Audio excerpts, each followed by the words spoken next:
Yes, people, welcome back to GNA TV and Chelsea Fan TV for a Chelsea news update show for you. Lots has been going on, and I know I've not been on for a while. It's been over, a week now. I've been away, have been doing things. In the meantime, since obviously up to this point, I feel like we've not been doing as much as we usually expected. So I've not been doing the streams just because I don't think much has been going on, but it feels like things are starting to heat up. Things are starting to move in the right direction. We're starting to get some more news come out today. And we're here today to talk about a lot of things. Caicedo, obviously, because we've still not got that deal done. What is the situation? Where are we at with the Caicedo thing? Conor Gallagher, who in recent conversations has been linked to West Ham and Spurs, which we'll be talking about today as well. Mohamed Kudus, who is heavily being linked with Chelsea via Ben Jacobs, who we'll be talking about today. Oliesi, who is another one that has been linked over the upcoming days to us, along with Cherky. We're going to be talking about the options in the 10 role, the wing role, whatever it is that you'd like to call in regards to that as well. And there's a bit of Trevor Gallagher, Ziyech, Caicedo, a bit of everything, guys. There's so much to get into. Do me a favor, smash the like, subscribe. We've got the panel coming later on today as well to go through everything Chelsea. We're going to discuss Pochettino as well, briefly, talk about the recent results that we've seen as well. There's lots to get into. There's nowhere for you guys to go right now other than just to sit here, chill with us, get yourself a drink, get yourself some snacks, get comfortable, whether you're watching me on your phone, your laptop, your TV, wherever it is that you're watching. We're going to go through all the news that up to this point in regards to Chelsea and where we stand, and anything breaking that also comes with that, we will share with you as we always do. But we are back. We are in full flow. We are getting busier.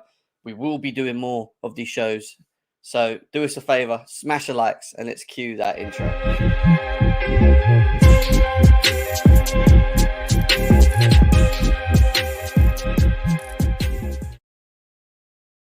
Yes, people, welcome back to GNA TV and Chelsea Fan TV.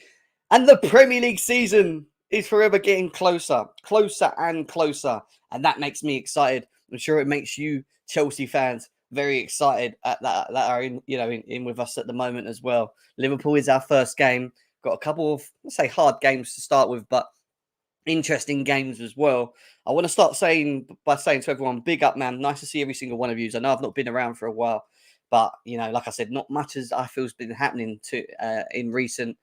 Was waiting for Caicedo deal to sort of just pick up and take off, and then we could talk about Caicedo, but that's still up in the air as well, which we're going to be talking about. But we are now alive.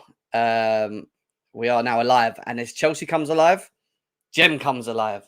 And Gem comes alive, that means there's stuff to talk about. That means things are going to happen. So let's get on with it. Let's say hello to everyone in the chat, as always. Leo, nice to see you, bro. Been a while. RD, I'm well, bro. Nice to see you. Hope you're well. Magison, nice to see you. Mitchie, how you doing, bro? Big up, man. Big up to Chase as well. VJ's in the building from India. Big up to him. We're going to talk about Caicedo later today, Christian. We will be getting into that. Bobby, how we doing, my bro? Nice to see you, man. How we doing, Ro? Sorry, it's been too long, guys. Louis Quinn says, big up, Gem. Caicedo all dead. No, go on it. No, go on it. No, it's not dead. It's not dead. It's nowhere near dead. We're going to talk about that very soon. Big up to Shane as well. He says, you're right, mate. Big up to you. VJ's in the building. Lobo. Ashraf says, Gem live. Did Chelsea wake up? So I said, when Gem goes live, it means something's happening. It means something is starting to brew. Because I haven't been live for over a week. And we've been dead. But now I'm live. Things will start happening, guys. I am our good luck charm. I will bring news for you guys. Smash the likes, guys, if you can. At nearly 200 of you guys here already. Big love. Nice to see you all here. Can't walk away from Caicedo. No, and we're going to get into that because we do need to cover everything. Big up Tom Gem as well. Nice to see you. Leo, gets footy in the building. Big up, man. Chelsea till I die. What you saying? Big up MC. Big up Lamek. Big up Ashraf. Things are happening. Yeah. In the great words of Gerard Romero, I will say it. Things are happening, guys. Things are happening. Don't quote me all over Twitter now and start saying Gem's on. He's just said things are happening. I know what you're like. Don't do this. Don't put me in that limelight.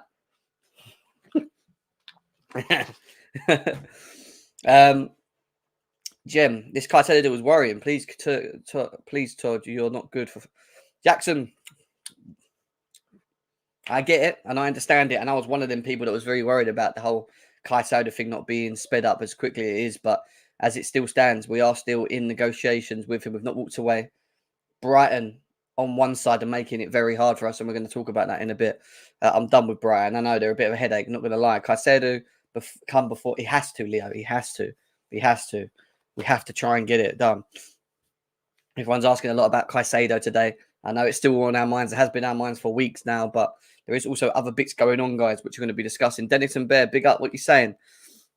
I'm from Uruguay, a fan of Chelsea. Big up Gonza from Uruguay. Big up, bro. Nice to see you. Thank you for tuning in. All across the world, and we are an international channel. It's not just the UK. We have American followers in here. We also have Uruguayans. We have Europeans. We have South American. We have everything. We have everything here. Asians. So in the chat, guys, there's 200 of you here. Let us know where you're from. Let us know where you're from in the chat. It'd be really good to know how far we reach out to people across the world. Do you think we should sign Mbappe? No, I thought that was just a load of waffle as soon as it came out. Don't get me wrong. The bid for Mbappe is a crazy one. Doesn't surprise me that it is obviously a Saudi Arabian team that's done that. But yeah. Brighton is trying to force some fake rivalry between Chelsea. Nah, I don't think so. I just think Brighton are being Brighton. Jackson should be a new number 9. We're going to talk about him and what Potter's done in a second as well, because that is something that we need to talk about. From Malaysia, welcome. India, welcome. Nigeria, this is what I'm saying. People across the world. Germany, big up to Mikhail. Nice to see you. England, come on, Sam, England. Big up from Sunny Slough. Big up to Bez Lord. How you doing? I'm Ethiopian residing in the USA. There we go. Big up from the US. Big up from listening live from Ghana. Big up Derek from Ghana. How you doing? Nice to see you. Sweden. Big up to Tom Jem from Sweden. South Africa. Big up South Africa. How are we doing in the building? Bangladesh. Come on. Bangladesh. Australia. Belfast. Ireland. Come on. This is what I'm saying to you guys. International. VJ from India. Watching from New Zealand. This is what I'm saying. It's crazy. New Zealand. We're everywhere. We're actually everywhere. And this is what's mad, guys. Every single one of you that are in here right now, tuned in and talking to in the chat, are all from all across the world. It's not just one area. The amount of countries I've just read out, it's absolutely crazy. And we appreciate every single one of you and your support and, you know, being here and tuning in with us, which is, yeah, it's a big thing for us, man. And we keep moving forward. Big up to Algeria as well. Big up to British Virgin Islands. Big up Jem from USA. From USA, Jason. Big up. Lots of US in the building. Come on. Matty's from Antarctica. Welcome from Antarctica, Matty. Big up Finland, Sierra Leone. We are going to get into Chelsea news in a second, but I don't want to be rude. I want to say hello to everyone because it's been a long time. British Virgins. What else we got here? Bobby, big up, man. Zambia. Big up everyone, man. Kevin from Trinidad and Tobago. That's what I'm saying to you guys. Algeria. Honestly, the amount of different people from different countries is absolutely mental. Romania. Mad, guys. Absolutely mad. Listen, there's 230 of you here. Big love to all of you. I do need to start getting into things. We've been 10 minutes already. And we've not even started. We've not even started to get into what we have to get into, which is going to be an interesting one, guys, because there is a lot going on with Chelsea. We're going to start with maybe more of the minor stuff, which I always start with. And a bit of news from Fabrizio Romano on one of the young players that Chelsea have in the academy. Exclusive is that Real Sociedad are set to sign Brian Fiabema, available on free transfer after decisions to part ways with Chelsea. Fiabema left Chelsea academy for a new opportunity, moving to Spain after Tudor Mendel to Anderlecht, and Henry Lawrence has gone to Standard Liège as well. So there's a lot of players that have been at this academy for a very long time that are now deciding to move on. Maybe that's because they realise they're maybe not getting the opportunities that they feel they will get at Chelsea. And a lot of that is to do with the players brought in, a lot of young players that we've brought in, that when you think of, you know, it's like anything. Someone comes through the door, is like the new toy, for example. You know what I mean? Very young, very ambitious. You know, they've spent money on him, so you know that he's going to be in the limelight. You know, like all these other academy players that have been here for like 5-6 years or whatever, even past the Bowley era into the Roman era, are probably sitting there and thinking, Jesus, like, do we hang around now? They're just, they're uploading with new young youth players. We know we're doing that because we've seen it since Bowley's come in, the amount of young players that we've brought along that are going out on loan, that are playing within the academy. And some of these players are probably thinking that there's no opportunity for them to find themselves there and have moved on. And I get it. I absolutely get it. Big up, Paul. How are you, man? Big up. But this is the thing. It's not like getting rid of the Cobham boys. And people keep going, oh, it's getting rid of too many Cobham. We're bringing young players to play in part of Cobham. Yeah, we're selling Cobham players that have been there for 4 or 5 years, or getting rid, or maybe like a couple of these guys have done. They're moving on because they know that the opportunities are limiting because of the way Chelsea are moving, the new structure, the new project, bringing in these young players, European players with what they feel is got, like, that maybe have the potentials to become something and have the opportunities to break into the team, before them. Of course they're going to do that. Do you know what I mean? So I absolutely get it. I absolutely understand why that has happened and why that's the case as well. Big up, Dexter, man. How you doing, man? Nice to see everyone in. Loan or permanent move? Permanent move, by the looks of it. Finest football.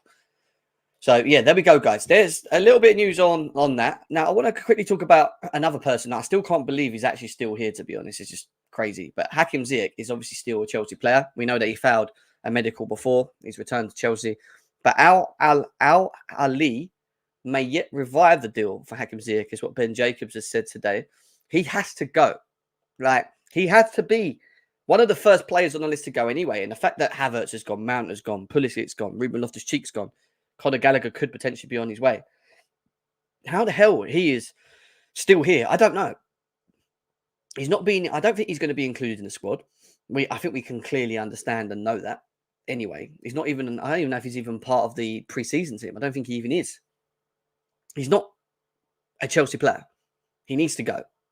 And whether he needs to recover from a medical or whatever, and then we get rid of him, just get it done. Just get it done, because he's one player we don't want in the team. And we don't want players that don't want to be here, right? One of the big things that we all said as Chelsea fans is players that don't want to be here, leave. Door's there, go out the door. We tried to do that with him. He failed his medical. He's come back.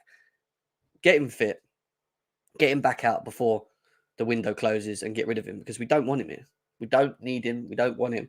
He's a part of the rubbish, unfortunately, as I like to say, in regards to players that have left anyway. And I think we need to move on from him. And maybe he will go and find himself playing better for another club somewhere else, and you'll see that form. Maybe. But at Chelsea, we've seen enough of Hakim Ziyech. Put your Chelsea shirt down, leave the club. There's nothing else more to say. Do you know what I mean? On that. So, yeah, we'll see more on what happens with Hakim Ziyech in the future. But yeah, it needs to happen quickly. I'm just seeing what people are saying in the chat as well. Also, guys, I'm trying to keep us up to speed with any news, breaking news that comes out in and around Chelsea. Is perfect manager for the development. And yeah, it kind of reverts back onto quickly before we go on to more breaking news in regards to what we need to talk about in regards to where has it gone? In regards to Poch and the board, because obviously there's an image of them in the US enjoying food, sitting together. Joe Shields is sitting there, Paul Winstanley, Pochettino, the whole coaching team and board. What have we seen of Chelsea up to this point? And I know it's only been 2 games. We've seen something interesting, which don't surprise me, because when you look at Poch and the part of the reason why we brought him in is because we've lacked a manager, right? A real manager, someone that has a system, has a plan, will have a way of playing. And I said this when we signed him, then things won't surprise me with him. He will drill them, he will get them playing. And when you look at what we have seen in the first 2 games, the new players as well, especially, and the players that are obviously trying to prove themselves to get into the Chelsea team, it's been quite positive, very positive. And I think the link-up play, the transitions from the 4-2-4, which is what I'm seeing, looks more like a 4-2-4 system that we're trying to use moving forward. Even though it's a 4-2-3-1, it goes into a 4-2-4 for me in-game. Because if you look at how high the wingers are when we're breaking forward, They're pretty much as high as where the strikers are, which is where we attack the spaces and create spaces, but also the midfield as well. And the midfield's been very important watching the likes of Caicedo, who's actually quite impressed me in this period with both his feet. You can see the talents there. Quite a physically big boy as well. He's not small. Santos has been playing as well. Again, he's done very well in a short space of time. Look, we can't go into this season with what we have at the moment. We know that. And I think there's areas that we still need to improve on. The fact that we're still looking at wingers, players that we can bring in, like Kudus, like Oliesi, like the other guy, can't remember his name right now, goes to tell me that we're looking to strengthen the winger options, which tells me that he wants that because maybe he wants versatility. He wants to be able to make sure that we're playing in the highest order through the whips, and I see that in game. I think from the whips, if you look at how involved they are and how much we use them, I think he wants dribblers, direct speed, people that can create space, people that can link up play, and then it goes on to the strikers. And obviously, we know Nkunku at the moment is being used as a striker. Some people are saying, "That's it, Cherky. Thank you, Dexter." Yeah, always goes out my head. And the fact that we're using him as a number 9, ideally, I think Potter's already recognised him as maybe not being that, but we've seen him in that position, score 2 goals in 2 games. That don't surprise me because he's a killer. And, you know, in these 2 games, he's shown that, you know, he can create space, he can link play, you know, he can do all the things that we need him to do. Jackson's the one that was the question mark. You know, Jackson for me in the first 2 games, and I know it's very early to call because it's only 2 games. I think there's something there with him. I think he holds the ball up very well. His link up play is very good. He set up a couple of goals. He had a couple of assists in the 2 games that we've seen of him. Scored a goal which felt very nice to watch because for the last 2-3 seasons, I guarantee we probably would have missed them kind of opportunities. But he puts it in the back of the net comfortably. These are little things that we've missed and we've been hungered for. And any manager that comes into this club needs to have these specific type of profile of players, and we've lacked that in the past. You know, we have lacked that. We've lacked the right profile for the manager. We've lacked the killer edge or the killer instinct from players. You know, from individuals in that position, and it's not just Havertz. I know people say Havertz it's we know the situation. I ain't going to go and rewind the past because it's not worth talking about. You know, I'm looking forward. I'm looking at what we've got now, and what we've seen in a short space of time, yeah, it's going to be interesting to see. And obviously, bigger tests will come. We've got Liverpool at home in the first game. But I think he still needs to still get individual players in this squad prior to that Liverpool game. Midfield, obviously, we know Caicedo is massive. It's something that we need to really look at doing. I think Caicedo is key.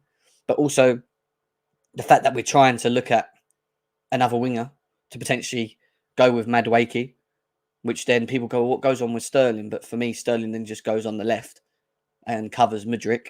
And then the idea, I think, is to have Nkunku and Jackson probably being the number 9s if we don't get a striker. I think that could be a possibility. If we get a striker, then I think you'll see Nkunku slip into the 10 role. And then you'd have Jackson, Brower, someone else. The truth is, you've got Jackson and Brower as your strikers. You're playing 1 game a week. You could, in theory, play games where you play Nkunku in the 10 and you play Jackson off him or Brower off him rather than just using Nkunku as the focal point. I want to see that. And then you have Mudryk or you have Madueke or whatever on the wings. You know, I want to see that sort of setup. We haven't seen that yet. But at the moment, he's being used as a 9. And I think Pochettino, this is the interesting parts of it. It's how Pochettino is going to use the squad moving forward, you know. Guys, can you do us a favour? I know we ain't got enough likes at the moment. Can we get this over 100 likes as quickly as possible? Usually the first 20 minutes, we need to clear that. I know we haven't got that already. GNA TV, we should be over 50 likes, guys. We're not even nowhere near that. If you've not hit the thumb, please hit the thumb now, guys. I really massively appreciate that. Chelsea Fan TV, 78. You're nearly there. If you haven't hit the thumbs, do it now, guys. Really appreciate it. It's 250 people over there. We've still got lots to talk on as well. We've got the panel to come in later as well. So do me a favor, get this over 100 likes as quickly as we can. I'd massively appreciate that. GNA TV, I want to see over 50 likes over there, guys. If you can do that now, please smash the likes. Because again, all these things help us on YouTube, helps us push us out there, helps us grow as a platform as well. Massively appreciate it, guys. So big up to yous. But yeah, so all interesting stuff. Yeah, all stuff that we need to wait and see on. But so far, positive things, positive watch. But the questions are still there to be answered. So let's see what happens. Smash the like buttons for you. Big up Chelsea for life, man. Big up everyone. Thank you for doing that for me. Hello, Chelsea family. How are you, bro? You think Saudis are ruining football? No, I don't. Not really. I think when Fabrizio, Angelo's another one. We didn't get to speak to him. I thought he looked very good and sharp. I do think that it forces him out a little bit with the fact that we're looking at a Kudus or someone. And him going on loan over to the club that we just bought, Strasbourg, I think it is, isn't it? Maybe that makes sense for a year. Maybe he's just still very young and not ready for that. But, if he goes over there and smashes it, gets the experience in, comes over next season, why not? Why not? Right, let's move on from that. I want to quickly talk about, going back to transfer news. I want to quickly talk about someone that we've not really been talking about a lot. And I know we have been told that he's in the the transfer market as available, but Trevor Chalobah is viewed as internally by Chelsea as another sellable asset. We know Conor Gallagher, who we're going to come to next, is one of them, but we also know that Trevor Chalobah is as well. We were told that Inter Milan were interested in him, very interested in him. Got a bit quiet. Now, on top of all of that, we've had a lot of problems because we've had injuries to Badiashile, who's now working his way towards fitness. Don't know how long he's going to be. We've lost Wesley Fofana, which, again, we've not really spoke about since, but one of my biggest worries of signing Wesley Fofana was nothing to do with his talent. And I said this before we signed him. You can go back and find when we first signed Wesley Fofana. And what I said then, I said the biggest worry for me in signing Wesley Fofana was his injury record and the injury prone side of him. Since he's been here, he's been injured how many times? At least 3, isn't it? And they're not even short injuries. These are serious injuries. He's now supposedly got an ACL. I know apparently he's having problems at home as well, which, okay, is not ideal. But a torn ACL puts him out for another 8 months, we've been told, and whatever. He's going to miss most of the season. And we spent 70 mil on him. It's just, it's a shame because you can see that he's got the talent there. But, availability is key, guys. And if you're going to spend that kind of money, players need to be available, right? You need to have these guys available. And if you're going to spend that, you want them to be playing at least, 20, 25 games a season minimum. The fact that he's only playing probably 10 to 15 on injuries, it's not good enough, especially for how much we've signed him for, And now, obviously, this Trevor Chalobah, talks of Trevor Chalobah being sold. But with the amount of injuries that we're finding ourselves in at the moment, I don't really get how we look to sell him. We're not looking at signing. I know we've been told we're looking in the market for a centre back. I don't really know how true that is, but for me, I would keep Trevor Chalobah. And I watched him under Pochettino in the system the other day, and he looked quite comfortable. He's, I've never ever. I know he's got a mistake in him, and he's done it in the past. I get that, but since he started under Thomas Tuchel to this point, I've seen a lot of good in him. I've seen a lot of quality in Trevor Chalobah. And I think people underlook him and they undercard him and think, no, he's not good enough for Chelsea, this, that, and the other. I don't agree with it. I really genuinely don't agree with it. I think there's a good player in him, with experience, with time. I think he's a good option to have in the team, especially when we find ourselves in the place where we do now. And we're not even in the season. So what happens when we're in the season and we need someone then? Oh, what, we just sell Trevor Chalobah, then what? Who's going to come in? Say we ain't got Badiashile or Fofana. You got Silver and Colwill. That's it. It just makes no sense, But you say that, he was fine. He was fine the other day when I watched him in pre-season. I've seen him in the back 4 in the league, and yeah, he's a little bit shaky here and there sometimes. But what one of them ain't? Especially in the past 3 seasons, what we've seen. And now he's going to be with a manager that's going to be drilled, that's going to get him trained, that's going to get him to understand their roles. Another year of being with Thiago Silva, learning from him, experience. I wouldn't look at it selling him. Not this season. It's definitely not this season. Maybe in the future, but not this season right now. Not on where with the way things are going for me. I just think it's a very silly thing to do. So we'll see whether he goes or stays or whatever. We'll see. But then we go on to someone that is up for sale, and you know what? I know some people are, what's the word? Some people, I say most people probably agree with it. Some say, well, we're selling all the Cobham boys, what we do, and blah, blah, blah, blah. I've already said it, and I'll continue saying it. Yeah, he's been playing in pre-season, and he looks maybe better in a Poch system, and he scored, 1 or 2 goals and whatever. But I don't... If a club is going to offer us 40 million for Conor Gallagher, you take it.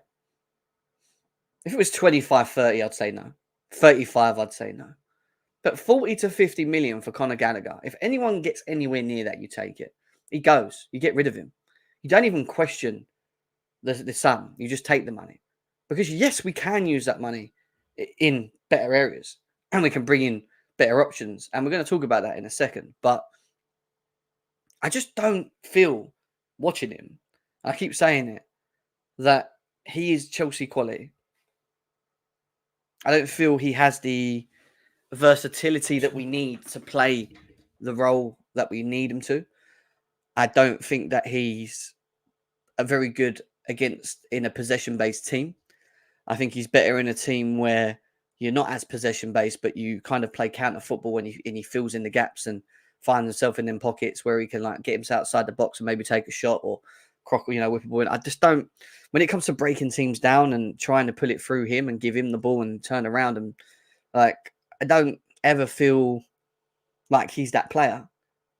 And I think that is a very important area that we need to obviously address. And we need someone with the abilities that has the creative mind to do that on a more often basis. And that's why we want to see Enzo a lot further forward, provided we get someone next to him. But for me, Conor Gallagher, it just don't work for me personally. I think if we can get 40 to 45 million, you take it, and then you use that money to go elsewhere. And what Fabrizio Romano said here is Chelsea have rejected West Ham's first bid of around 40 million with add-ons. So that could have been 30 plus 10 million, 32, whatever.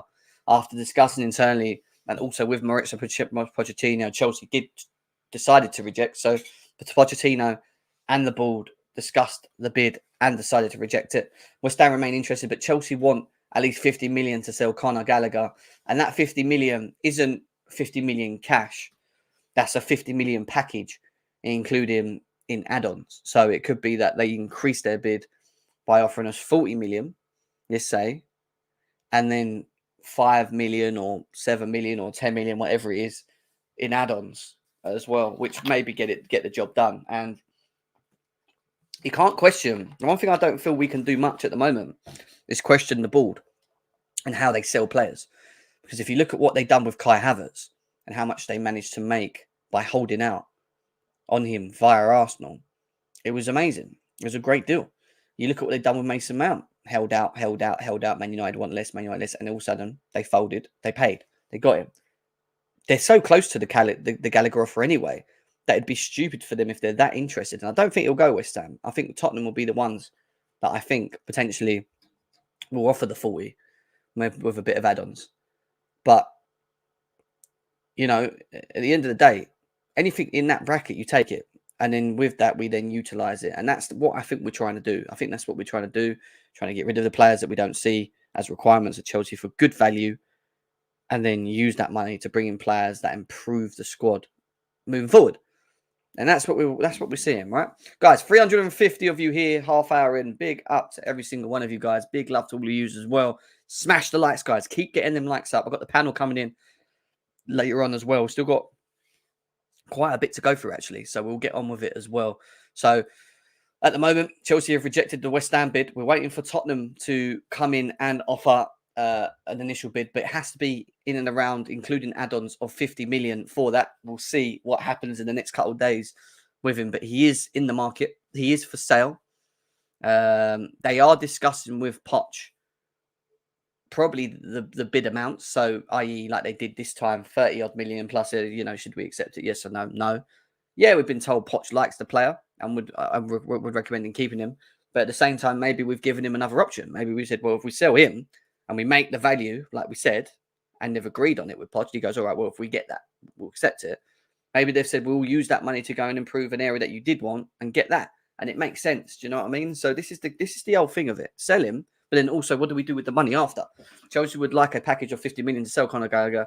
A source said on Monday that West Ham potentially placed a bid, potentially more than 40 million, potentially. So it was in and around it, but more. We need more add-ons to increase it to the close to the 50s for him. So we'll keep you updated on Conor Gallagher as we speak. If any more news comes in while we are live, let's just see if anything else has come on since I've been on. Let's have a quick look. I can't believe Twitter's changed to X now, isn't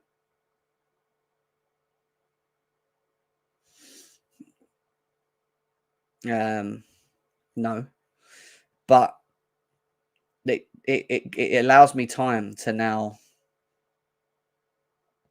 It allows me time to now delve into the Mohamed Kudus situation, because he's a player that's been linked to Chelsea, and via Ben Jacobs, we've been told that Mohamed Kudus is someone that is on the verge of joining Chelsea, supposedly.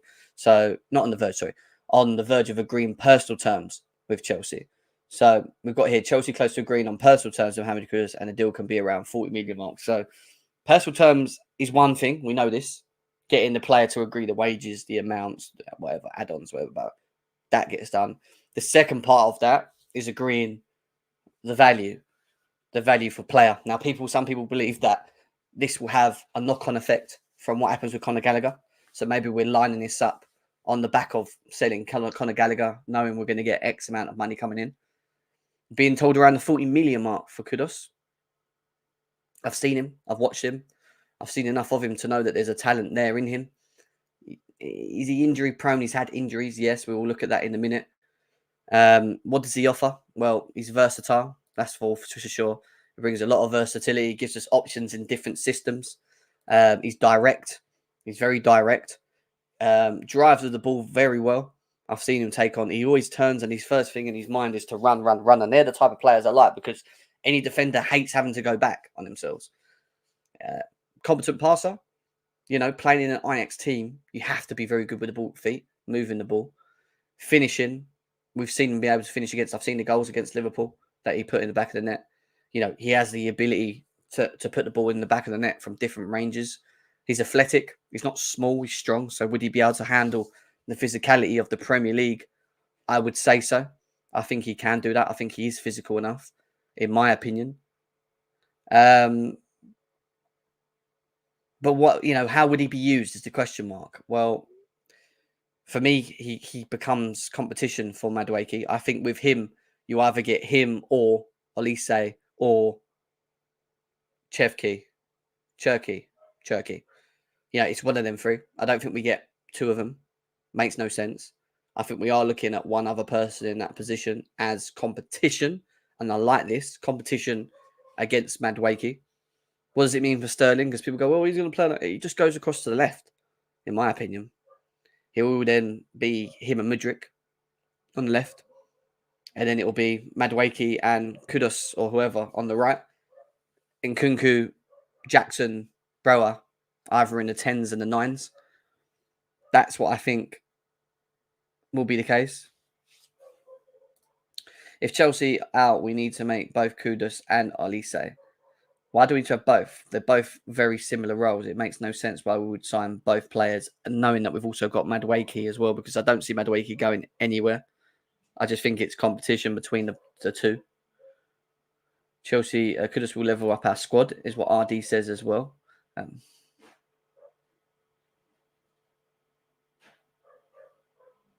Well, we're going to talk about that in a bit. We will talk about the strikers. We will sell Sterling, get 300k a week. I don't think they will do that at Dennington. I think Sterling's going to be heavily involved in this team, to be honest. And I think between him and Mudryk, you'll see, if we get this done, I think you'll see a bit of a switch around, a bit of competition. And I think that's good. Competition in areas is a good thing, guys. We want to see that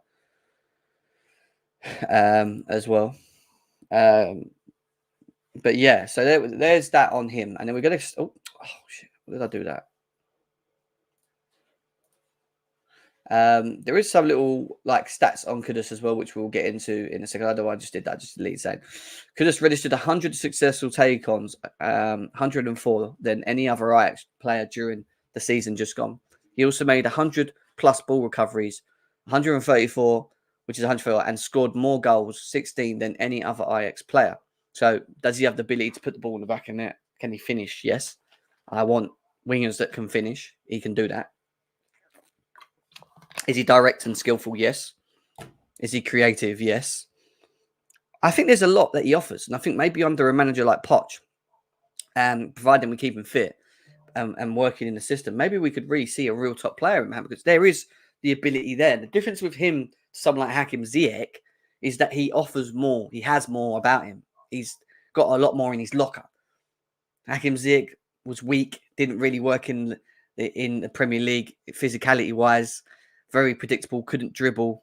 Yeah, he had a good left foot, but rarely used it to the best of his ability. This guy has all of it, in my opinion, and is versatile and can handle the physical side because he won't get bullied off the ball and stuff. You know, we've seen him. So I think it'd be interesting. He's strong. He can hold the ball, dribble, and some goals with facts. Yeah, I agree. Yeah, exactly. So that's that. Now, one of the things that we will talk about quickly is this article that came out from London's Finest. Now, if you're not following London's Finest, go and follow London's Finest, guys, because this is CFC Pies, who comes on, is like article heads, basically. This is where he puts all these like headlines and tweets through there as well. And he serves a lot of or he shares a lot of information in regards to current players that are involved with Chelsea, the differences between players, and etc. etc. etc.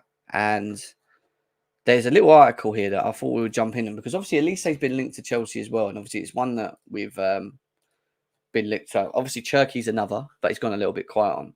So Ryan Cherki, Mohamed Kudus, and Elise are three very exciting options, but what would be the best fit under Mauricio Pochettino?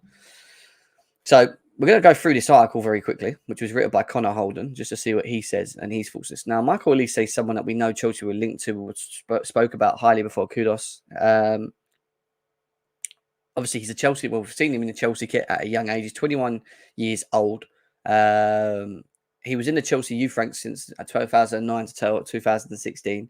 Obviously, broke his first senior level at Reading in periods of 2016 to 2019, and then joined Crystal Palace for the campaign of 1920, where he was very impressive, and obviously he got noticed for it and whatever. Now Chelsea are exploring Elise, as we know, for around 35 million sterling. Elise is back to the club. Chelsea would be acquiring a forward player who is very creative and can play both off the right as well as behind the striker in central areas. Now, that, again, happens in between games, right? So they may start off on the right, but find themselves in other positions. I believe Elise would be a great addition to play off the right-hand side for Chelsea, as Eriksen did for Spurs under Pochettino. Elise's creativity and ability to drift inwards from the right-hand side and create chances is something that the current Chelsea team lack. He goes on to talk about stats, which will actually, I've got something for that, which we'll look at in a second. But when it comes to assists per 90, he was ranked in the top 93% among other attacking midfielders and wingers. He also averages about 4.68 in shots per 90. The statistics show that Elise could work coming off that right-hand side, comparable to Eriksen to his Spurs days. Of course, with the one-on-one ability and cross ability, Elise is also good at playing wide on the right-hand side, and therefore it can make Chelsea more unpredictable in their attacking play as well, which, again, we've seen with how we're moving forward with it. Then it talks about his interceptions and that. This shows that Elise is willing to work hard for the team and perform defensive actions as well. We've seen him work very hard for Palace, which what it's saying is, can he go forward, but also can he get back and work as a team? Yes, and he's valued across the pitch. We go on to Mohamed Kudus, who is a different profile to Elise. Elise excels in creating chances for teammates. Kudus is very much excels in being the goal scorer from attacking midfield areas. So, interesting, because one of the things that I always speak about, and we've looked at his goals already, and he's obviously how many goals he scored in last season, is that we talk about having wingers that actually contribute to goals, people that will come in and, and not only create, but add to the score sheet, because you can't always rely on striker. I know we keep talking about we need a striker, but you also need wingers to contribute to that. And if he can get into double digits, which he has done already, and assist and create and add goals to this team, it brings us a lot closer to challenging for the Champions League or pushing us further up the table. Because when you look at all of the successful teams in the past of Chelsea, we've always had contributors. We've never really had a 30-goal season striker that's carried us. It's always been Hazard and then Pedro and then Willian had some, and Oscar was there and Mata. There was always wingers that were creative but also able to put the ball in the back of net. And it's not something that we've had much of now. We've had the last 3 years wingers and tens that struggle to get in double digits, that have been wasteful in front of goal and not took their opportunities when they should have took their opportunities. Right? So again, these are things that one thing that I really like is the fact that he's a midfielder that also looks to score goals, mainly score goals. Kudus can play as an attacking midfielder behind a striker, so that gives us an option there. On the right-hand side, cutting in, and we can see him play there enough, or even as a centre-forward. And apparently he's been used as a centre-forward as well. The 22-year-old made 42 appearances in 22-23 season for Ajax, scoring 18 goals and providing 7 assists. So not only can he create and link play, but you get him in the right positions in front of goal, he puts it in the back of net. And that really pulls me. That is the one real thing in the difference between Elise and Kudus that makes me go, well, we need that. Because we can create. We've got players on the pitch that can do that as well. And yes, he will do that anyway, but not to maybe the level that maybe an Elise may do. But he has the ability to be versatile and be played in different systems. And if we switch systems and we get injuries and we need players to come in and subsidise in that area, he gives you that. He gives you that opportunity to continue the system that we've been playing, which then allows the players to be comfortable because they've been drilled in it, even if you have injuries. So you lose Nkunku, for example, who might be playing in the 10 role. Oh, shit, what are we going to do now? We ain't got Nkunku. Mohamed Kudus plays as a 10. Put him behind Jackson. Play Madueke off the right. Play Mudryk off the left. Do you know? It still ticks. He gives you options. As with Elise, we know he's more of just a right-handed side player. He gives you that. He talks about statistics on him. I ain't going to go bore you stuff of it, but he likes to beat his one-on-one. He's very good on beating one-on-ones, versus one-on-ones, and scores goals. This is also proven to be also proven by his shots, which is 3.46 shots per 90, which is the top 94% for his position.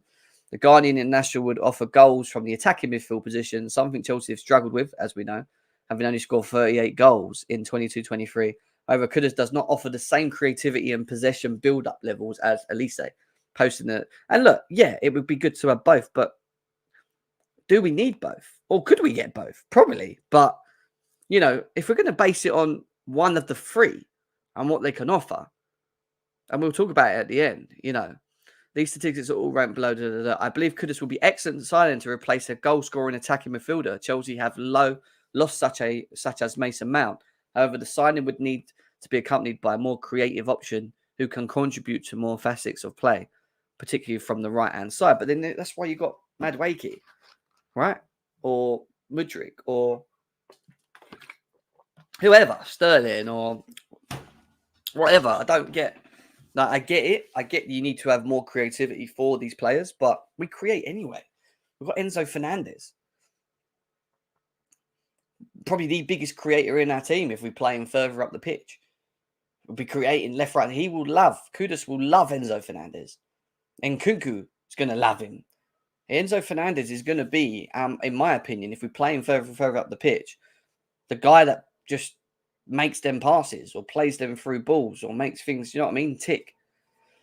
Then there's Cherki. And obviously, I don't want to go too much on about Cherki because we've been linked to him on and off. And obviously, we know the abilities he has to play in the 10, to play off the right, to play in a fluid 4-2-3-1 system, to be able to drive inside and link up play and create. His goal scoring record's not as good as Kudus, but he does contribute to goals. However, his work rate visibly is not as good as the other two. He's not as much of a worker. And I think in the Poch system, you'll want that. I think the issue in all of this, and obviously the conclusion from what he's got here is, as previously I mentioned, Kudus, I would not address the creativity that Chelsea want to address, and therefore I would only sign Kudus alongside with more creative option. Yeah, in my opinion, Cherki has the highest ceiling in the list of players. I would only make him number one target. However, Elise at such a low fee with the talent that he possesses would be very clever buy from Chelsea. If Chelsea managed to acquire one of Elise Cherki alongside Kudus, this would be extremely good recruitment from the club. So, yes, of course, we could get both, and that could happen. It might be a case that the board and the club are looking at. Yes, Sam, what are you saying, darling? Nice to see you. How are you? We are. We're talking about Cherki, Kudus, and Elise at the moment. When you look at the comparisons, they all offer something different. And obviously the board are looking at a replacement for Gallagher, who maybe plays in that role. So maybe the board's view is not to have one of the three.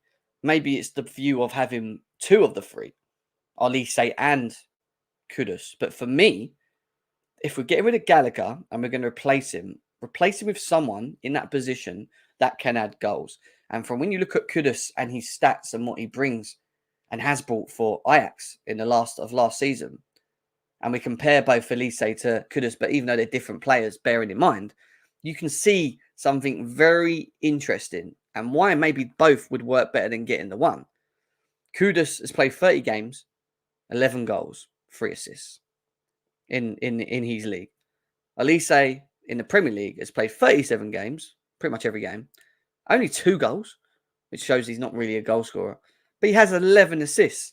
So if you take what Kudus is very good at, which is scoring, creating for him to score double digits, 18 goals this season, by the way, in all competitions, and you throw him the creativity mindset of Elise with him off the right, who then provides that assist level, you answer your question. But I also still think that Madueke can do that. And that's why if we only get the one of the three, and I'm just saying this hypothetically, if the idea is to go, right, you either get a Kudus who will be more central but can also play off the right, but maybe he's not as creative but adds goals, or you get an Elise who doesn't score as many goals but is very still young, dribbles, creates, assists at a high level. I think I'm going for Kudus. I think I would probably go for Kudus because, yes, we have Nkunku who scores goals. Jackson's still a big question mark, even though he's showing in the first couple of games. But can he sustain that and be the number 9 we need? The season will show. Kudus with Nkunku in the box, adding to goals, is massive. Because you can't just rely on Nkunku to add to goals. And I keep telling people this. We want goals across the pitch. But knowing that Kudus has that in him to do that in the box when we are creating, not only does it relieve Nkunku from having to be the killer, which we know he can be anyway, but it also adds that goal, that killer threat. And I am fed up of us not having that and being starved of that for the last 3 odd years. We've not had killer instinct players. And he is a killer instinct player. He is someone that will score goals. So I would take Kudus because he adds that. But if it means we get both, do it because we need to have someone else on the right anyway. So if you're going to buy someone on the right and add Elise in with Madueke, why not? Especially at the assist levels that he brings. And then you can use Kudus as a 10 and maybe play Nkunku as a 9. Or vice versa. Do like a versatile switch between Nkunku and Kudus. And maybe Jackson in between that. If we don't get a striker. And that goes on to the next part of it. Because when you look at the striker options and what's available at this club, in the market, there isn't much. Harry Kane looks like he might be going Bayern Munich. Spurs won't sell it to us. Vlahovic is by the looks of it, interested by PSG, and they look like they're going to try and get that done. Osimhen is well overpriced, and we're not going to spend the money that we need to get that done. Ivan Toney is on a ban, and ideally he's probably the perfect suitor, in my opinion, for us and what we already have with what we have up front. But will Chelsea look to do that now? Probably not. What does it leave you? You talk about, what's his name? Kone. Is it Kone? No, Koliani. Koliani? You know, the one from, is it Mönchengladbach? Is it Mönchengladbach? You know, and I've seen parts of him for France and whatever, and yeah, there's a talent there, but the amount of money for him, I don't think Chelsea are going to entertain that. I just don't see it. So you have to also look at the availability in the market, guys. Kolo Muani, thank you. Thank you, Ashraf. Kolo Muani, there's talks about him. But you also have to look at the availability in the market. And I'm not too sure that we are going to, is it Frankfurt? Yeah, big up, Andy. Thank you. I'm not too sure if Chelsea are going to rush into getting a striker if the market that's available on what's available is very just limited, and it is very limited. And the fact that we went and got Jackson, are we now going to probably keep Broa, and then we get Kudus, and we have Nkunku? Does that alleviate not having a striker? Because then you have goals from Kudus, potentially double digits, and Nkunku will give you double digits. Jackson, potentially, with the question mark, could give you double digits. You have to bear in mind, we're only playing once a week as well, guys. Hell no to that. I'm sorry, that's one thing I cannot agree on. Watkins? No way. Why can't we put a bid in for Harry Kane? It's not going to happen because Levy won't ever do any business with us. Ever since the Modric situation, the Williams situation, he will not sell to Chelsea. They just won't. They won't sell Chelsea. Even though we'll probably sell him Conor Gallagher. Maybe we give him Conor Gallagher for Harry Kane. You know, it could look like that. But if we go and do that and it's successful and we get a player out of Jackson and he starts banging in goals along with Nkunku and Kudus comes and adds to that, and, you know, we're laughing. We don't really need that one big striker. It's just, do we go and rush and just get a striker in a limited market based on what's available? I don't think so. I don't think that, unless we're going to spend money on Osimhen, which we're not going to do. What'd you do? You wait for Ivan Toney in January? I would wait.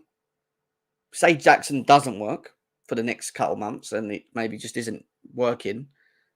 Or maybe he just needs a bit more time because he's still very young and whatever. And he's just not, we know he's not the finished article. And we need someone that's a bit more focal point, you know, more consistent. I'd look at Ivan Toney.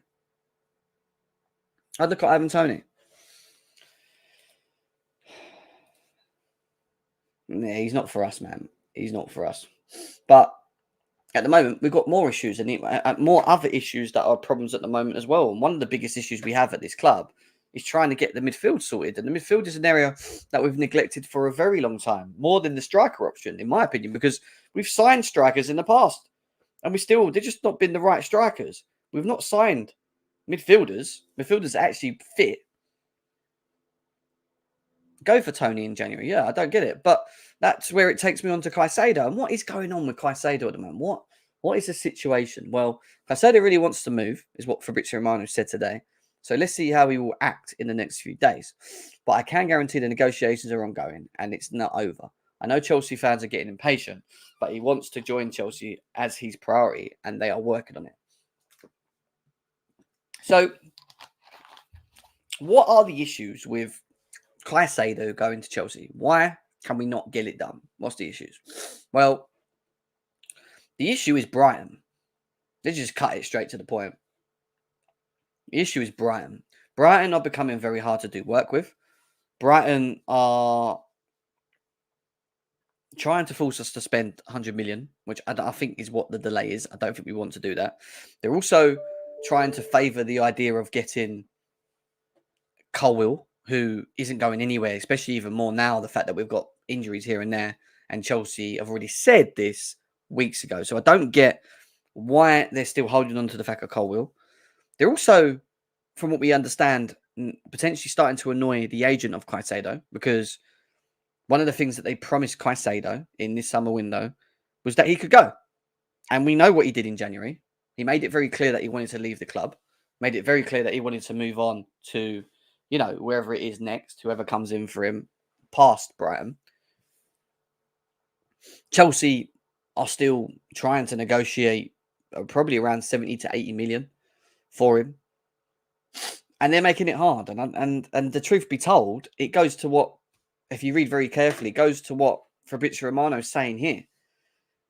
And it's very clear where we're at the moment with it all. And I've seen him at training. Yes, he's at Brighton. He smiles. They ask him about Chelsea, he grins and whatever, but doesn't tell you much. But this part is really this is where it is at the moment when you read it. He wants Chelsea. Let's see how he acts in the next few days. And that's the bit there. Let's see how he acts in the next few days. That tells me that we're in a position where we want him. We're giving what they originally wanted for him, but they're playing hardball. And now we need him as the player, not to kick up a fuss and be like, oh, but go and have a word, get your agent, go over to them, find out what the hell's going on, find out why we can't come to an agreement and why they've moved the goalpost now from 70, 80 million to 100 mil. Because from what Brighton are saying, and we've seen it from saying, well, we saw what happened with Declan Rice, and, we feel that Caicedo is the amount the player, if not better, than Declan Rice, and he got sold for 105 million. So why can't we demand 100 million, even though market value actually says that he's about 60, 70 million? We're going to add inflation on that, and we're going to try and do what West Ham did and, force clubs' hands and try and get the 100 mil. That is what Brighton are doing. Now, I don't think we have any problems with structure. I don't think we have any problems with trying to make it work, because I know from the past that we have good structure plans with them and they agree to them and they're happy with it. The issue with it is just the overall fee for him. And for once, I just see us sitting there going, well, you keep saying that, but we're not doing that. We'll go up to 80 mil. You said this from the beginning. This is what you guys wanted. 70 to 80 mil. You've now moved the goalpost. We're not pushing anywhere near that. We'll give you some add-ons or whatever to try and, bring it a little bit more up. But this is what we were doing. And I think this is where we're at of it. I really do, I really, really do. So at the end of the day, I don't see us pulling out of it. I don't think we can. I don't think we're in a position where we can pull out of the Caicedo deal completely. I think we have to get it done. And I think priorities are important. Guys, over 400 people here. Big up to every single one of you guys that are here. And it goes on to what I was saying on here. Obviously, to what Football Chelsea's saying on here. Chelsea have been absolutely desperate for a natural DM ever since Matic left. There are no excuses not to finally fill that void and replace him with another top player in Caicedo. Even if it means overpaying, we will regret it if we don't. Now, some Chelsea fans are getting into the position where they feel a little bit worried. And they're now saying, listen, if Brighton are going to close the door on us because we're not playing ball, just pay it. And yes, we can use the Enzo Fernandez situation and go, well, look what we did with Enzo. We just got it done. But the difference in the Enzo Fernandez situation is that he actually forced himself out the door as well. He pushed hard. We pushed for him and Benfica made it hard, but he ultimately forced himself out the door, which made Benfica have to accept it. I think we need to see more from Caicedo. I think we need to see more from Caicedo's camp to try and get this done. And I think that's probably what we're waiting for. I think we're probably waiting to see him actually, step up a bit here and say, look, come on. Like, they're doing what you've asked them to do. Now you're saying you want this. I want to go. We're getting close to the start of the season. I'm not even over there yet. I'm moving on. I'm not going to be a Brighton player anyway. I'm here now, doing my duties and, keep myself fit, playing for you guys, whatever. But I want to go. He needs to put that pressure on him, and you need to come to an agreement with Chelsea quick. And that's where we need to get with it. And what are Brighton going to do? They're going to turn back and go, well, no, if they don't give us 100 million, you ain't going anywhere. I don't see that. I just think it needs a bit of pressure. And I don't think we should be panicking. I know it's been a little bit of a while. I don't think we should be panicking yet on the whole situation. So let's just see. No, look, when you think of it on paper, we are desperate for him. We do need him. He is literally he's literally plan A of what we need right now. If you don't get him, you have a limited market. Then you have to go and look at Romeo Lavia, and he would be the plan B for me. The next person. And obviously we know that Liverpool are already interested in him. So yes, it's important to get him. It is. I don't get you. Don't get me wrong. We need to get him done. We need him at Chelsea. But I don't think the club, if they can, are going to be held to or be pushed to having to spend over the odds to get him done, to get it done. Yeah. Yeah. But who knows? Because I can't sit here and say that we won't, because we've seen us do it in the past. But what I'm trying to do is understand where we are now at the moment. And I think we just need a bit of a push from Caicedo himself. You know, we need to see him push it himself a bit more. And that's where I think we are with it, to be honest.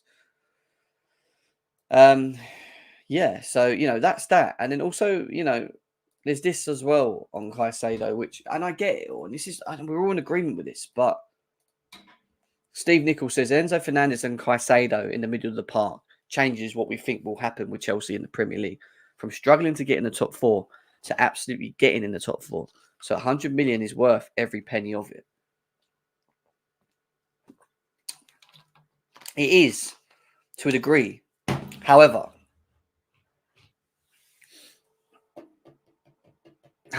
it's not just bringing in Caicedo. I know he's priority. He's the big priority of what we're trying to do. But it's also what else we're trying to do in the market. And where we could have saved 20, 30 million of paying over the odds on Caicedo might be the difference in using that money to get on Elise, for example. And I know I'm only assuming right now. So maybe the fact that we don't want to go that high is because maybe it doesn't fit the structure of what we're trying to do. Because we want him for the 80 mil. We want to get Kudus for 40 mil with the Gallagher money. And then whatever else, if we've got 30, 40 million, maybe we go and get an Elise or we sort out the goalkeeping option or whatever. But, 200 million, that will be 205 million pounds on two midfielders. And don't get me wrong, having Caicedo and Enzo Fernandez in your team is crazy in the pivot. It's absolutely crazy. But it's not enough. And I've told you all this. Getting him is a priority. But who else are we going to bring in as backup to him? Because what happens if one or two of them get injured or they get too many yellow cards or whatever and they're not available? Who comes in? I still think we need to have one other with them. So we need to speed up with this Caicedo thing, get to an agreement. We need Caicedo to force it a bit more, try and get them to agree or play ball with us, get it done, and then try and find someone else to come in with that.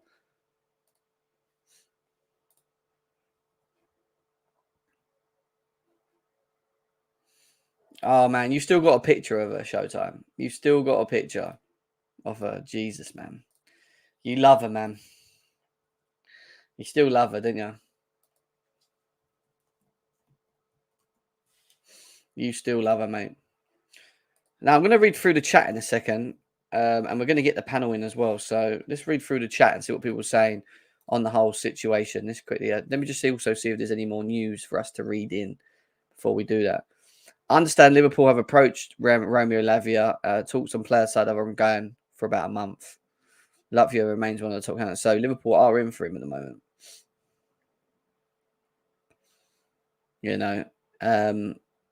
But in my opinion, if I had to choose, but going back to Kudus and Elise, I'll put Kudus first on the thing for me. I'm just quickly checking to see if there's any more news. Conflicting reports. Chelsea apparently rejected the Gallagher offer around 37 million plus add-ons, saying Jacob Steinberg. Yeah. Well, we know, that made sense. Chelsea are not close to meeting Brighton's valuation of Moise Caicedo yet. They are becoming frustrated with Brighton's insistence on including Levi Colwill in the deal, and they're reluctant to provide an actual price. So there you go. Here's the issue. Their reluctancy to actually give us the price for Caicedo, even though we were trying to offer him something, and their issues of trying to bring Colwill into the deal, which is we're not going to do anyway. I was very impressed with Santos. No need to sign Latvia. So you think we should use Santos, right? I hear that, right? She would have spent $350 million. Lee. Roman would have just got the deals done. All the arsing about will end up losing out. I don't know. Again, Jay, I don't know if it's Arsenal or just, again, is it us or is it them? That's the problem here. Is it Chelsea or is it Brighton at the moment? What is the issue? 100 million is just being priced out of market by Brighton. Either way, we pay over the price or he stays. Maybe, but I still think Caicedo has a big part to play in this. We would be stupid if we pay 100 million for Caicedo. Some people disagree with it. And it doesn't take 6 weeks to sign one player. Todd would have got the deal done in 2 weeks. Again, you've got to bear in mind, this is the focal point, in my opinion, the main person that we're trying to sign this season. He is he's top of the pile, in my opinion, in trying to get this done. Do you trust Tony to behave himself? He banned out weeks ago. Yeah, I do. I think he's a top player. Once he comes over to like a Chelsea and the expectations increase and whatever, I think he will.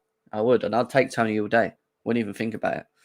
I knew Brian would get all pissy about Kyle staying. Yeah, and look, they just want him for him, and we don't want to do that. We've made that very clear, and I just think I think it's Brighton. I'll be honest with you guys. I know we're saying it's us as well, but I honestly think Brighton are just making this really hard for us. We need a goalkeeper that can save games between Chelsea and Brighton. We're good defenders, can change keeper secrets, comes outside.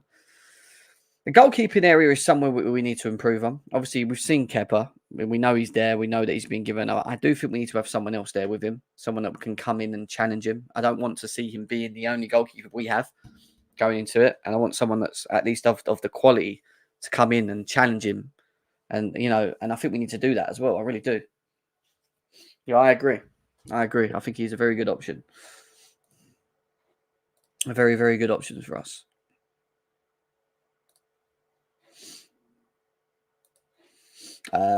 Give time for Jackson, though. Don't trust Kudos, Dutch tax. Nah, I do.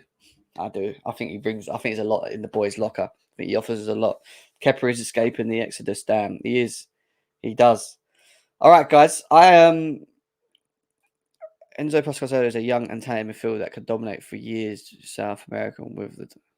Yeah, and I agree. I think it's a great combination. We have to get it done. Caicedo answers so much of our questions as well in midfield. Don't get me wrong, he brings us everything. The guy is just top, and he's still very young as well. But next to someone like Enzo, which will alleviate him actually having to worry about holding back, he can go forward knowing that Caicedo will be comfortable because he's in his natural position and is good at it. He's great. But we also need someone else in there. And someone said Andre Santos would be good. Would Caicedo have an option? Do we look at the youth going into next season and go, do you know what? We're only playing once a week. If we can keep Caicedo and Enzo fit, they could probably play every game this season. And then we can just switch them in cup games and bring in Santos and Caicedo. Yeah, we could probably do that. But I still think we do need one more. Whether we do it now or we wait till next window, we'll see. I know, Colin. Colin strike like Fofana did. Chelsea tactic. Why do we need Elise? Why do we need Elise? I think he brings a lot of assists. When you look at it on like we did on stats earlier, he brings a lot of assists from the right. Madueke can obviously do that as well. I think Madueke is a little bit different with it. And it brings competition to him as well, right? Brings competition. Brighton treating us like mugs, 30 million bid just to sell him on in 2 years for 100 mil. Peter.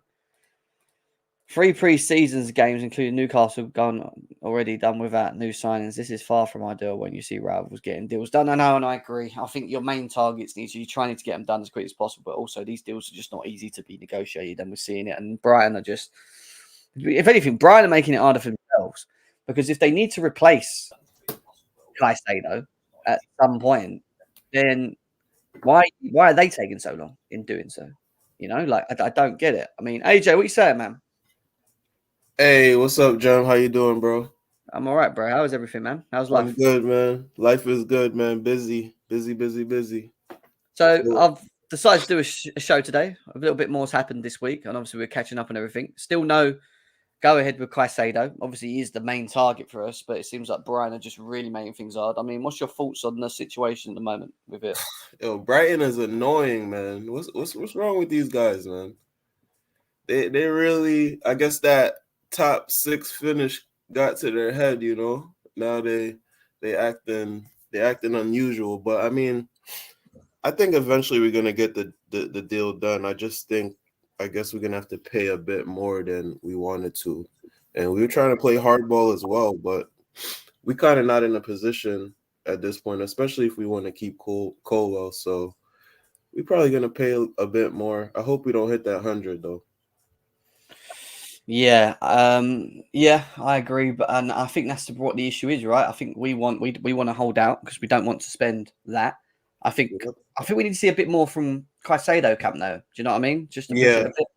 You know, yeah, he has to take that initiative now. It gets to that stage where the players have to put their foot down and say, I want to make this move, so make it happen.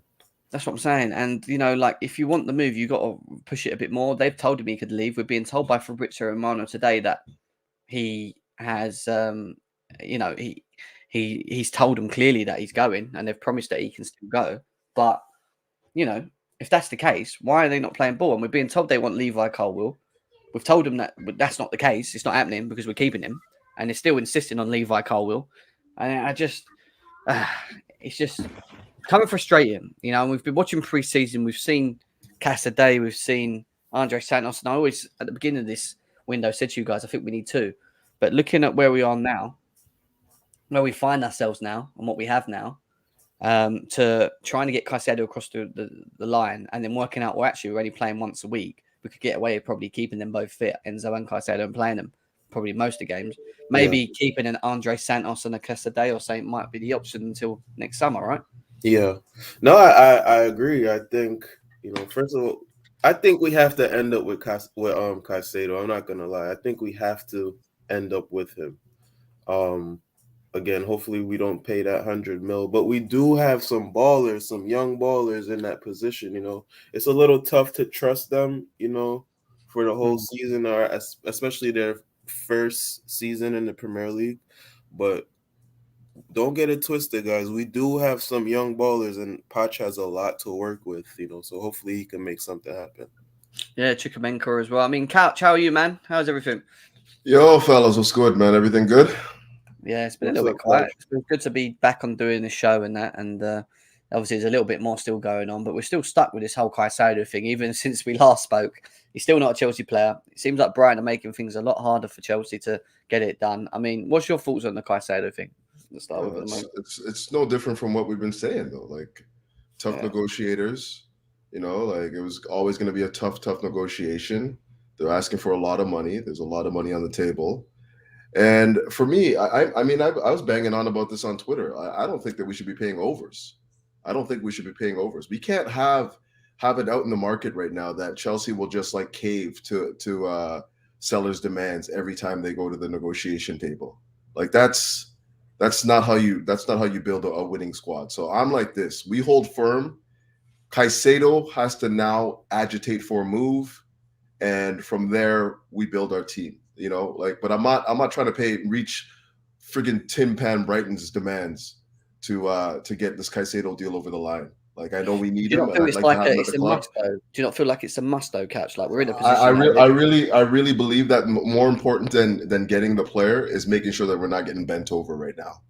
Because it's Brighton, man. This is like small time Brighton, and they're asking for 100 million when in January they're saying like, here, we'll let him go for this, and then all of a sudden now that the goalpost has been shifted and they're saying, well, now it's 100 million. This is on Caicedo now. Caicedo has to go to the club and demand a move. That's exactly what it is.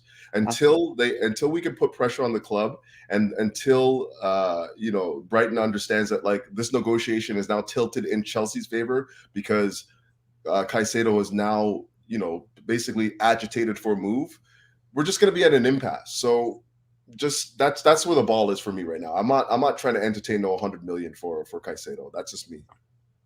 I agree with you. I've already said that my thoughts on it. I feel that Caicedo needs to put more pressure on the situation to force Brighton's hand. They already told him that he could leave anyway, and we've been told by Fabrizio Romano today again that Caicedo wants Chelsea. He wants to leave. So if that's the case, and we're struggling to play, get anywhere with Brighton, then his camp need to force it a bit more because I'm pretty sure, as of where we stand at the moment, even though he's out there with them, that he'd probably want to try and get over to Chelsea in this pre-season period to try and start, mixing with the players and getting on with things. So he's going to get stressed out, right? Eventually, and be like, right, come on, man, what's going on? Like, the season's coming in.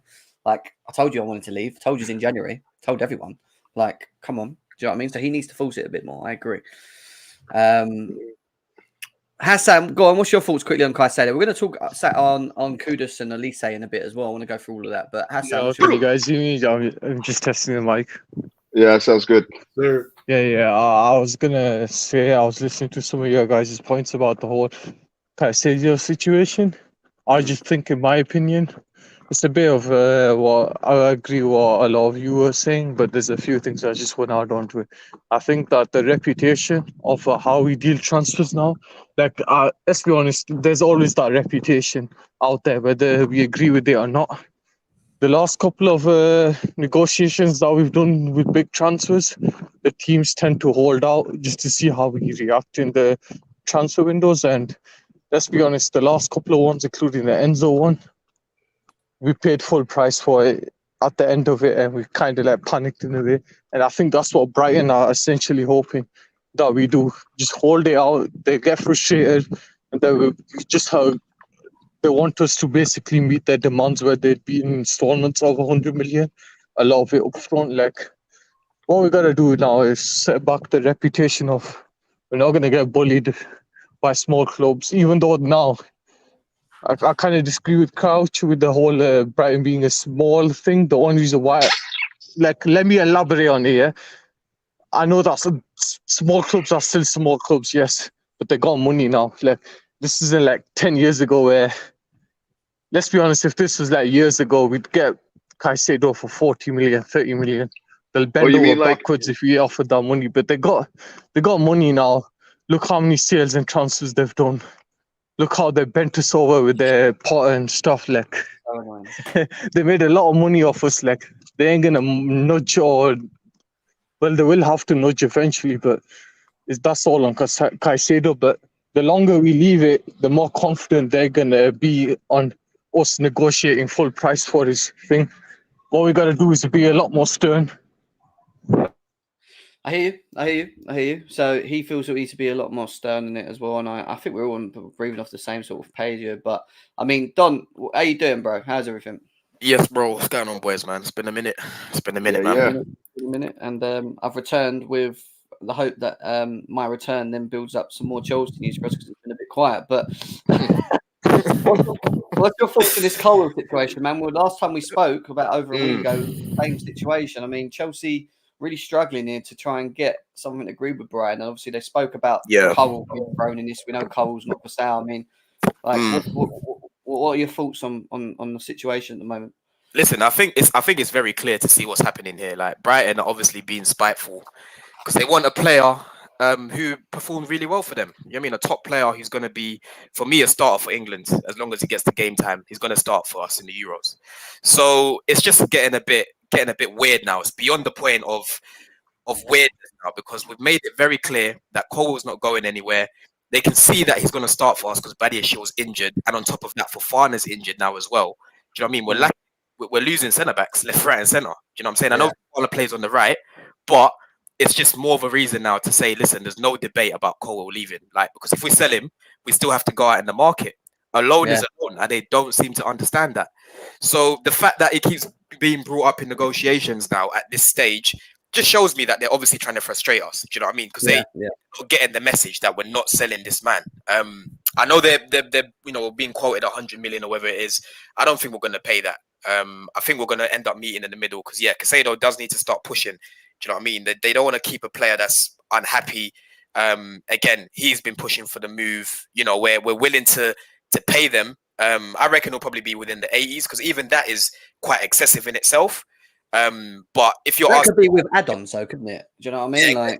Exactly. So I think it's going to be around the 80s, and in my opinion, I think that's still quite excessive because you're talking about a player that's only been doing it for like a year and a half. Do you know what I'm trying to say? I think his ceiling's a lot higher than Declan Rice, but there's a lot more reasons as to why Declan Rice should go for the price that he is in comparison to Caicedo. So they can't really use Declan Rice as a benchmark. Do you know what I mean? Exactly. Declan Rice has been doing this for like 5-6 seasons. West Ham captain, full England international, performed at the highest level in finals, just won a trophy. West Ham ain't won the trophy for 43 years. The guy just done it. and they're trying to use Caicedo as a, oh yeah, we think he's going to be better than Rice, we think he's better than him, pay 100 million.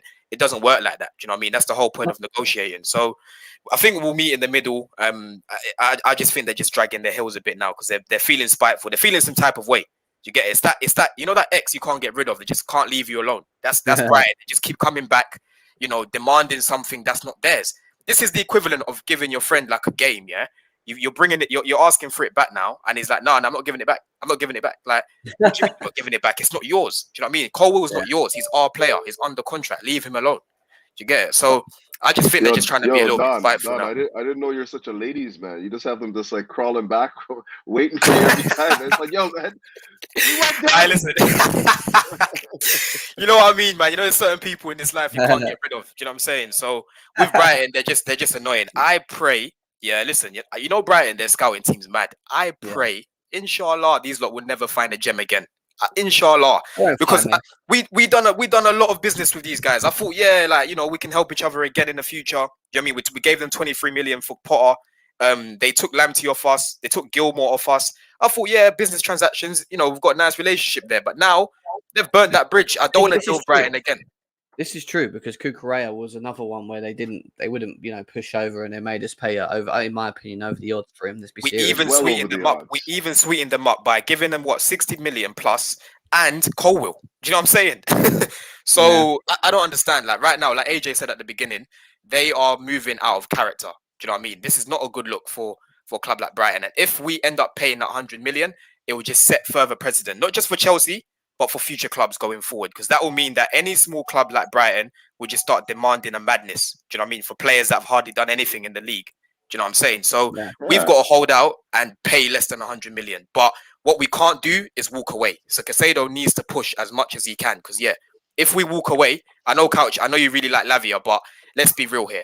Caicedo's a different level to him right now. He's a different level. Oh, without quite. He's 19. Let's not forget he's 19, right? 2 years. No, he is. I'm not putting him down, but in comparison to Caicedo, we're talking about a guy that's just instantly going to elevate us. I think what you're talking about, and I would agree with, is we need somebody that's a little bit further along in their development right now. Yeah, we can't be playing with like 18 and 19-year-olds all over the pitch. And as much as like you think 21's not that much of a difference, it really is, because he's been playing. No, he's been playing at a senior level for a while now. Like a couple of years now. So that to me makes a difference. It's not. Yeah. It's even to say that though. It's not to say that I don't think that Lavia can come in and do a job for us. I just don't think that at his age he fits the profile of the team that we're building right now. Yeah. That's just what it is for me.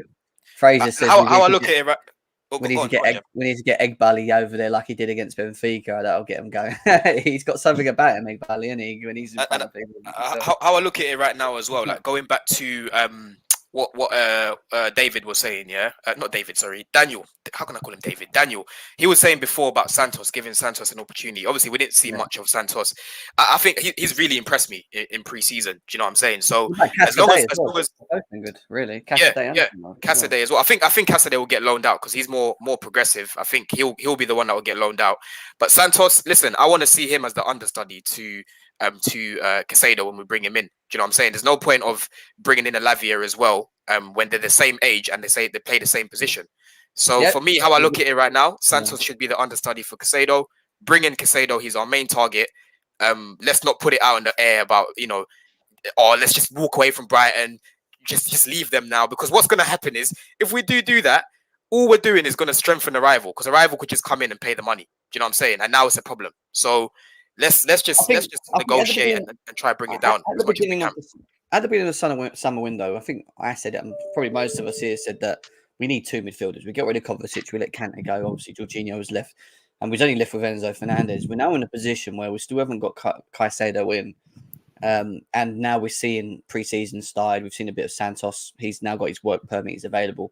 You also need to now think about the amount of games that we will be playing this season once a week. I can see both of these players above if we get Caicedo being able to manage and play 38 games, all of them, no problems, in my opinion.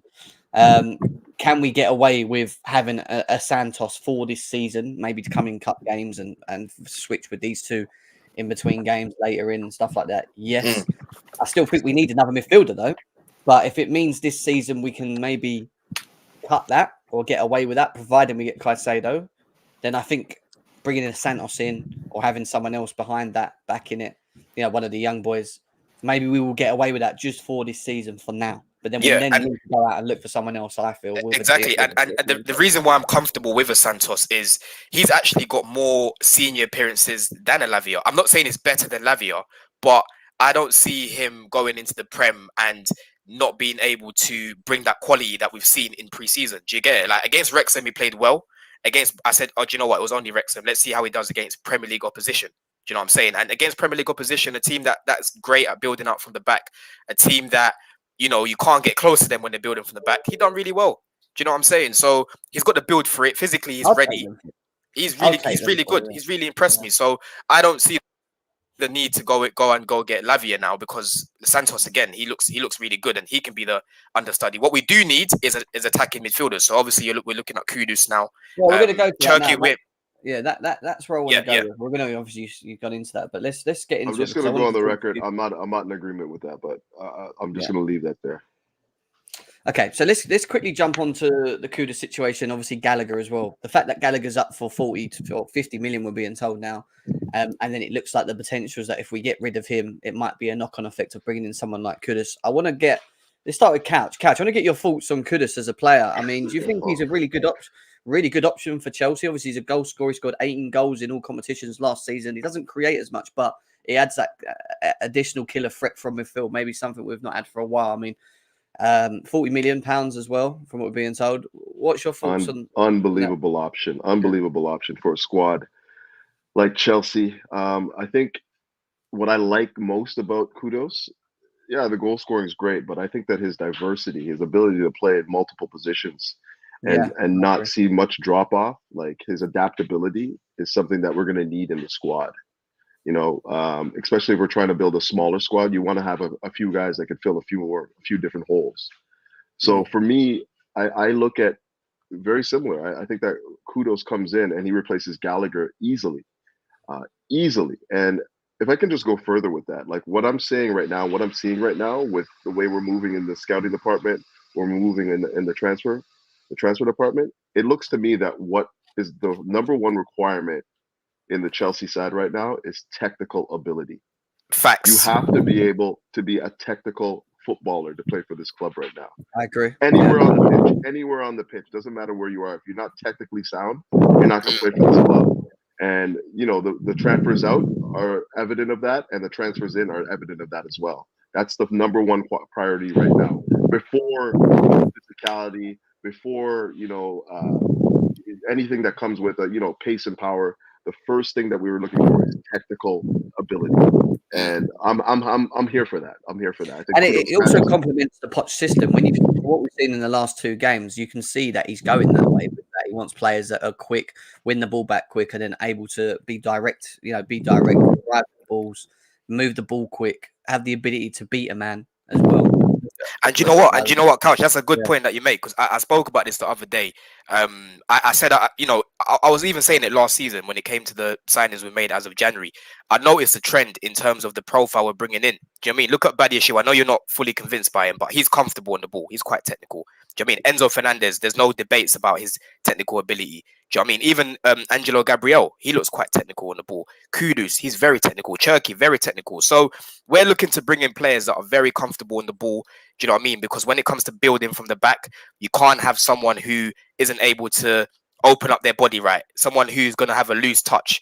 And this is exactly why Sterling stuck out the other day. Because when it comes to physical, when it comes to technical ability, we all know that Sterling isn't the most technical player. And if you look at the two games that we've seen already, in comparison to everyone else, he's the one that's looking like the ball's a hot potato. It's bouncing off of him. Do you know what I mean? His decision making's been poor. He just doesn't look as comfy on the ball. So you are right in what you say, Couch. Like, you can definitely see the difference now in quality. And the starting point is that these players are very technical, very, very comfortable on the ball. Yeah, 100%. Yes, and this is like a starting, or would you say a foundation into a new new style of football? Because let's be honest, a lot of the players that we got rid of were essentially the players who were only suited or who only knew the 3-5-2 formation, and I'm glad that they are gone. And of course, like these new technical players, but does the experience in a sense, concern you in that midfield department? Because No. like, Do you know what it is? I not people. Yeah. The thing is, you have to look. You have to look deeper than just experience. For me, that's very lazy, right? We know right now Enzo isn't the most experienced. We know Caicedo isn't the most experienced. But what these guys both have is South American character, bro. Do you know what I'm saying? These guys have personality.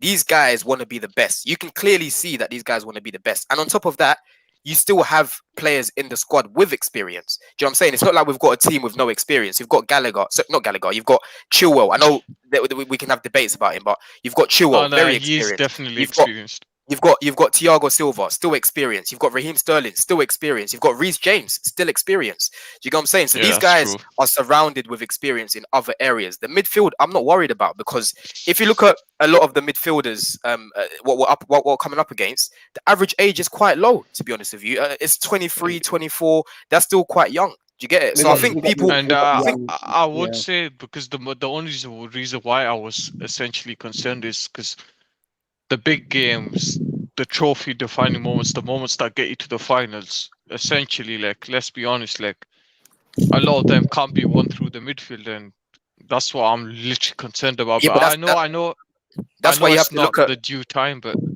That's why, obviously, I go know, on. like with I know experience is a massive thing in football. Like, it helps you get over the line, but let's not forget that character and personality is a big thing of that as well. Do you get what I'm saying? Like, look at Enzo Fernandez. This guy is experienced in winning the biggest trophy you can win in football. Do you get what I'm saying? Yeah. He's lived.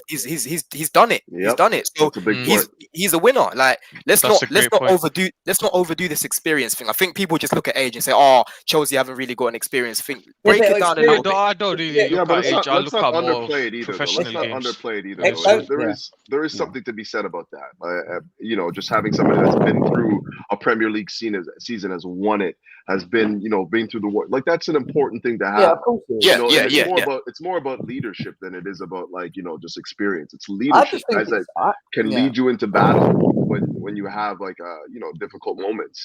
You know, like, Yeah, if you haven't experienced difficult moments before, how do you don't necessarily know how to navigate out of them, right? So experience is important, but I think that we have a fair bit of it right now. I think the big thing in all of this, and I agree with the experience thing. I think experience can also come in. You look at Caicedo, right? He's experienced in playing, right? You could say that he's played in the Premier League for how long now? 2 seasons, yeah. You can use that as a big factor as to why Somebody's Chelsea mic is won. crazy right now. I don't know whose it is. You hear that? Yeah, I think it might be Don's, but Can you hear me now? you know, yeah, we can hear you. Yeah, it's just I think you're just breathing It's a heavy, bit though. It's just like, sensitive. Oh, sorry. But let me move. Tone down the sensitivity. Tone it to like 50 or something. Yeah. The real key in all of what we're doing moving forward now is building the core. Is actually having a core that works and a system that ticks consistently. And when we talk about experience, I always revert to Arsenal. Look what they did last season. Yeah, they fought at the end, and they don't have much experienced leaders in the team. They have a handful, but the fact that they're so drilled in this structure and they understand their roles, you know, and we've seen games from last season where they went behind 3-1, they come back 4-3. You know, the characteristics within the team of players that are still only 22, 23s, 24s, you know, with the manager behind them. And the manager's a big part in all of this. A manager that can drive you and push you. You don't have to always have a John Terry, Frank Lampard in the team. Does that make sense? You just need to have a very well drilled team with good characters, with the right balance, with the right mix. And it is hard because you're asking for a lot to all come together and make it happen. But I feel these are all key characteristics and things that you need in a squad to become successful anyway, barring the leadership and experience. And if you look at the market, I know right now, ideally, we would love to bring in a lot more experience. But I've said this point before. If you look at the market right now and you look at midfielders we can bring in, who is out there realistically that we can bring in that has the experience that people are asking for? Do you get it? Because I can only think of, if you look at profile of midfielders we need a progressive midfielder like a Kudus, for example. Valverde would be perfect, but he's not realistic. Do you get it? Like, there's no one really out there that you can think of who's got a lot of experience and is available and attainable in this market. Most players, especially midfielders now, that are available or we've got a chance of getting, are young. They're young players. So this is just the market that we're in. Ideally, yes, we would love experience, but let's just look at the market. What experience is out there right now? What experience is out there right And now? that goes to the whole thing of what I say about the striking options. And people go, yeah, but we need striker. What are we doing? Blimmin' hell, no. But you get yourself a Kudus. You've got Nkunku. Jackson is a big question mark still, but from what I've seen of him in the last 2 games, he's kind of impressed me a He little looks bit. tidy, man. He looks tidy. I'm You not know, gonna like, lie. do we need to rush a limited area? Because if you don't get Oshman, which we're not going to, because we're not going to spend that money, what does it leave you with? You're not going to rush to get a Vlahovic who looks like he's going PSG, Harry Kane that's going Bayern Munich.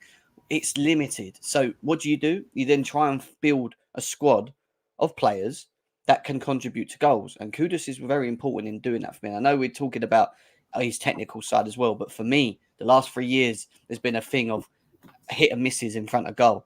And bringing someone in with like him with Nkunku and the potentials of Jackson, hopefully firing as well, fingers crossed, that might alleviate the fact of actually needing a focal point number 9 at this moment in time. Because I don't think there's any available. Do we consider, Kudus and Kunku, are they experienced, or do we consider these guys experienced? Yeah, definitely.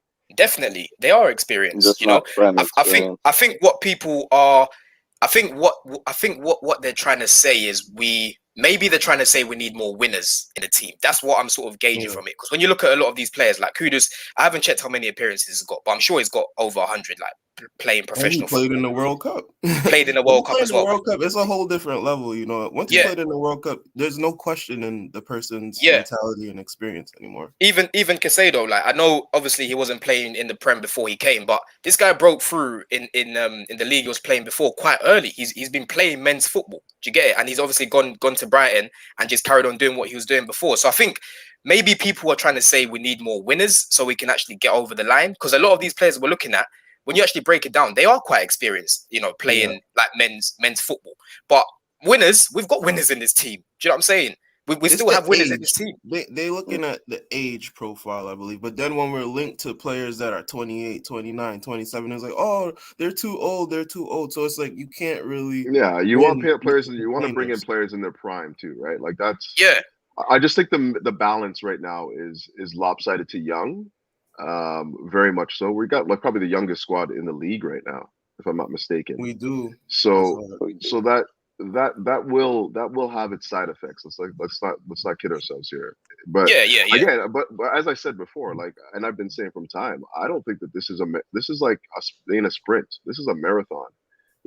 Bring in as much talent as you can right now. Allow it to like mature, coalesce. And then when we see when we're ready to race, I don't think that we're ready to race this year. I don't think that we're anywhere near ready to race. Exactly. And if we build like this, like you've said, Couch, what we're doing, we're letting it marinate. Do you know what I mean? Right now, obviously, no one's expecting much from Chelsea. Rivals are just putting us down a bit. Like Chelsea ain't gonna do anything. Listen, we know the problems that we had last season internally, right? We know, and the team's been completely flipped. And so far, we've seen massive improvements. We're actually seeing style of play. We're seeing tactics, and like you said, Couch, you're seeing players who are quite technical, right? So, listen, I think right now it's better for us to have a team with the profiles that we've got in terms of age, because they will consistently compete and win a lot more together because they're developing together. Whereas if we bring in, let's say, an experienced player now, but he's older, we're not ready to win right now anyway. Do you get what I'm trying to say? So long term, this will help us, to be honest with you, if they all develop together. Not only that, like if this team surprises in the first half of the season, they surprise and they're like, sending up the table. Who's to say you don't put in a cheeky bid in January just to solidify and get a little bit more experience in there to help in the room, to help with, just like getting it over the line like that. Yeah. That's also an option. It doesn't need to happen this summer right now.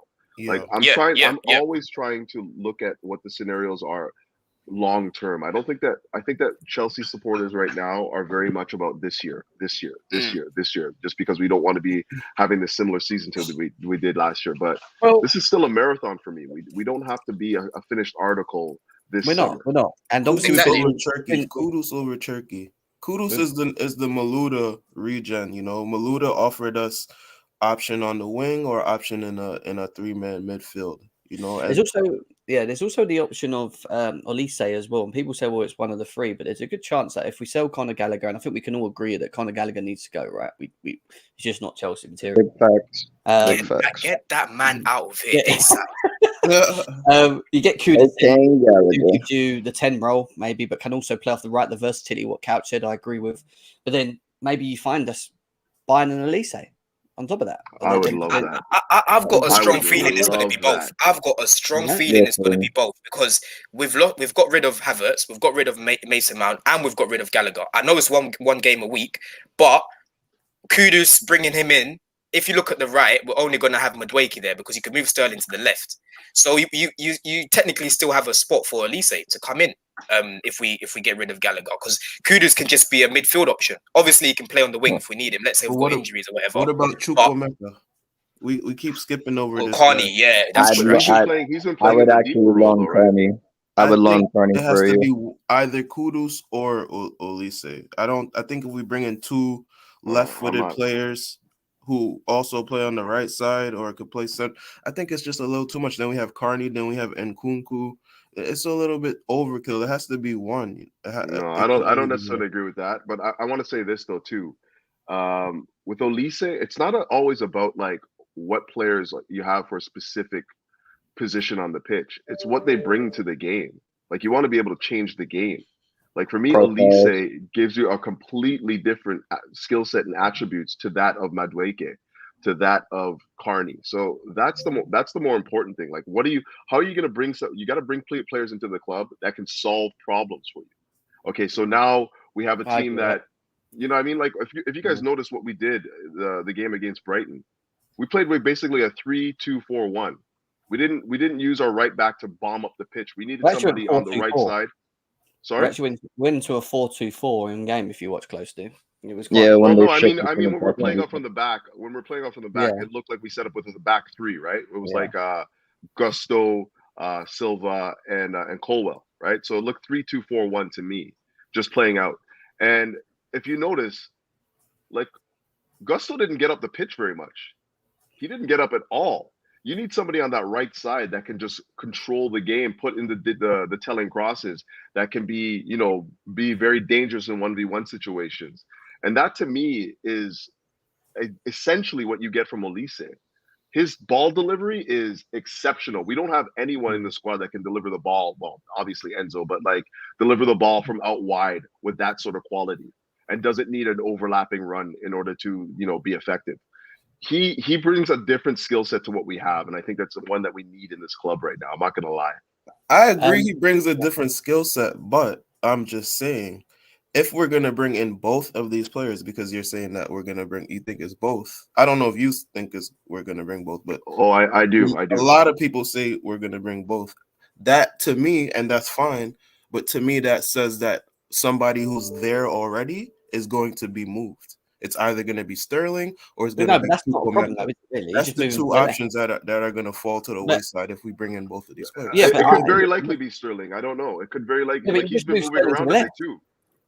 I think there's nothing wrong with having. There's nothing wrong with having competition in this team. This is the one thing that I've been saying for a long time.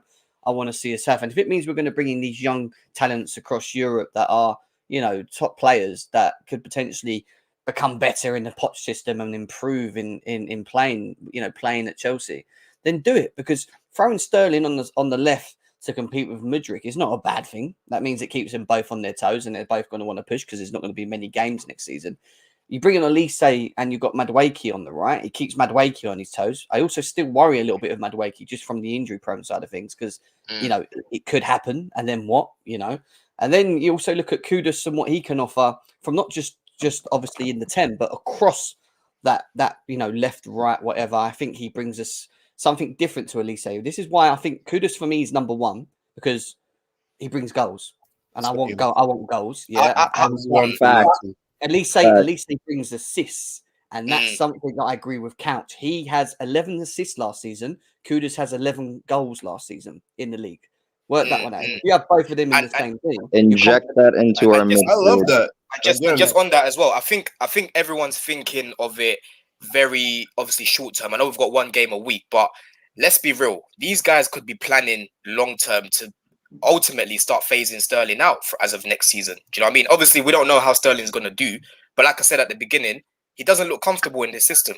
Technically, he doesn't. So if you bring in an Elise and you bring in a Kudus, I'm sorry, like we're definitely going to be one of the favorites to get top 4. Do you know what I'm saying? And next season we'll have a lot more games. Why do we get That's bringing Caicedo? in. Calma.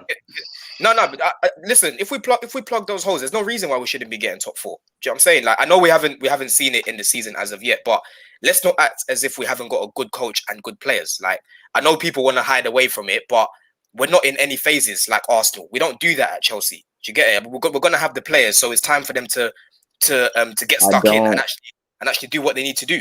So how I look at it is bringing in Kudus and Olise. It is more of a long-term thing rather than just like a short-term fix. Do you know what I'm saying? Because they're still young anyway. And if we get back into the Champions League, obviously those guys will get a lot more game time. Do you know what I'm saying? Because we'll have more games. So I think it could be both. The fact that we've got rid of basically how many midfielders have we got rid of? 6. How many we've got rid of? Yeah. So I don't see a problem with bringing in both, to be honest. And like Jem said, it will be competition for Madueke, Sterling. Again, I'm quite skeptical. I'm quite skeptical about him. As much as I rate him and I love his time in the Prem, I'm very, very skeptical about him going forward because I just feel like he's going to get left behind really soon, in all honesty. Yep. You know, 22. That's my only concern. It's just that somebody's gonna get dropped out, and if I'm cool if it's Sterling. I mean, somebody's gonna get dropped out. This is. You come to Chelsea because you want to be competing against the best of the best. That's what. Exactly. When people talk about like we want our old Chelsea back, think about how ruthless we were. When we bring in like what's his name, Shevchenko.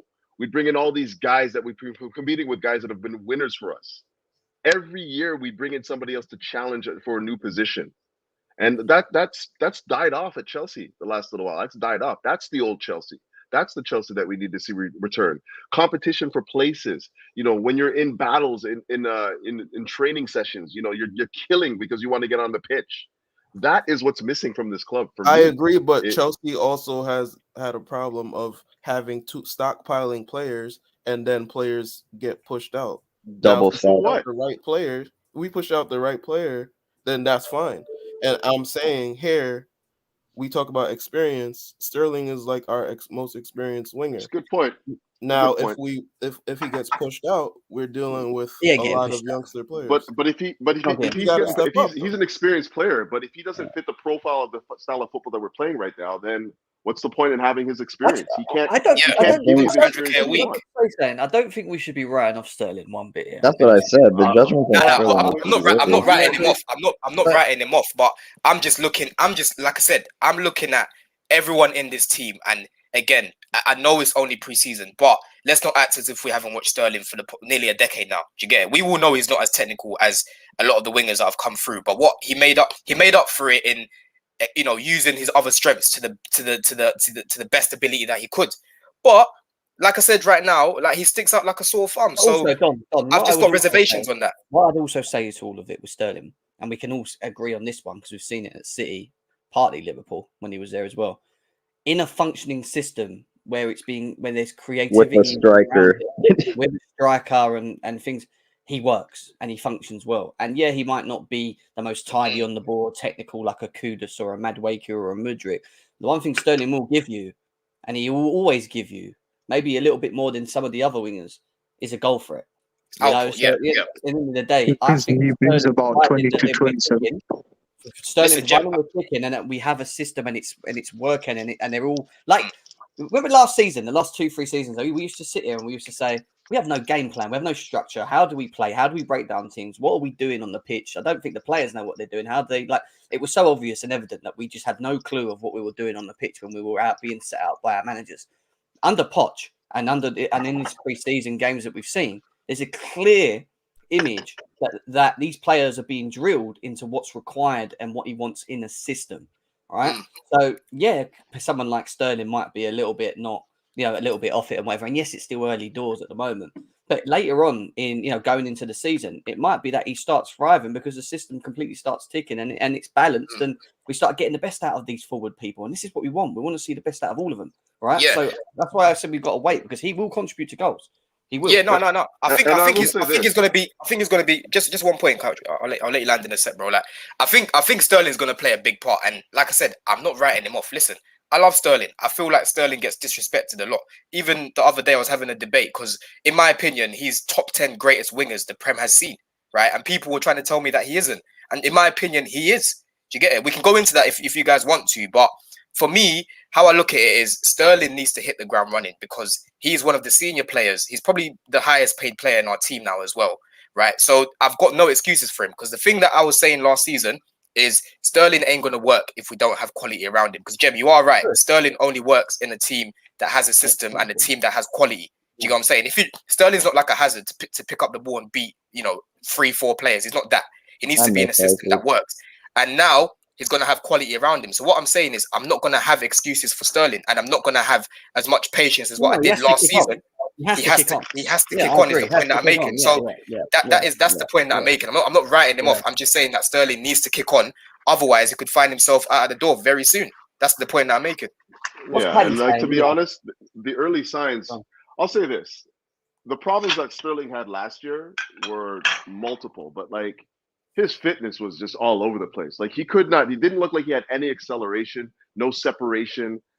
These are the things that he used to have that helped him, help make up for the lack of, technical ability in certain areas. And the last preseason game against Brighton, I did see a return to his acceleration. He was getting separation from the men. Obviously he wasn't really delivering the ball that we wanted to see, but his acceleration was back, and that's a big part of his game as far as I'm concerned. The next part now is he has to show that he can at least hang with the rest of the squad technically. We can't be breaking 3v2 and not expecting the ball to be delivered correctly. That just can't happen, So, and the signs are still there that he's still doing that at a high clip. He's getting separation, but he's not getting the ball to where it needs to be. Yeah, I get that. And in them moments, the truth is, the person that should be receiving the ball and turning and making them final passes into the people that are running in front shouldn't actually be Sterling. It should be Sterling, the one that's actually making the runs with his acceleration into them spaces, because that's where he's effective, right? That's what he's been doing for Man City.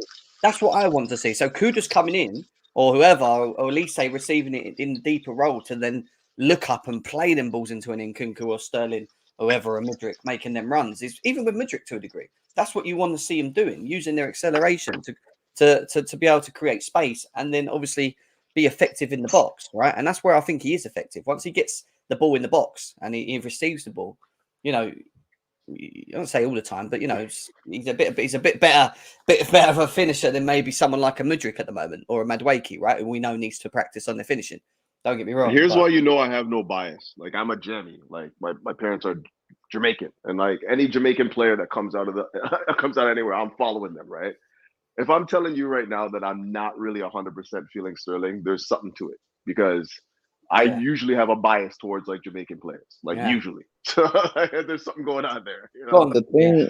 I think we've definitely got to give him the chance, because last season we just put him in a pile of shit and asked this guy to perform. Do you know what I'm saying? So I think now he's gonna have quality. So again, I'm literally the same as you, Couch. I love Sterling, but I'm not gonna have any excuses next season, because as long as we plug all those holes, it's now time for him to kick on. What are you saying, Kelly? What are you saying, Kelly? The issue is, if you don't have a competent striker by Sterling, you're never going to see the best of Sterling. So that means you're telling me Jackson, honestly, because Broya is going to be injured too long. You're literally just telling me that the hope is Jackson's going to be a competent enough Premier League striker. Why can't Nkunku be there? Nkunku, I'm going to say this about Nkunku, and I think this starts another argument. That's why I don't want to talk about Nkunku right now. I don't see Nkunku as a striker. I see Nkunku as a 10, but that's an argument for another day.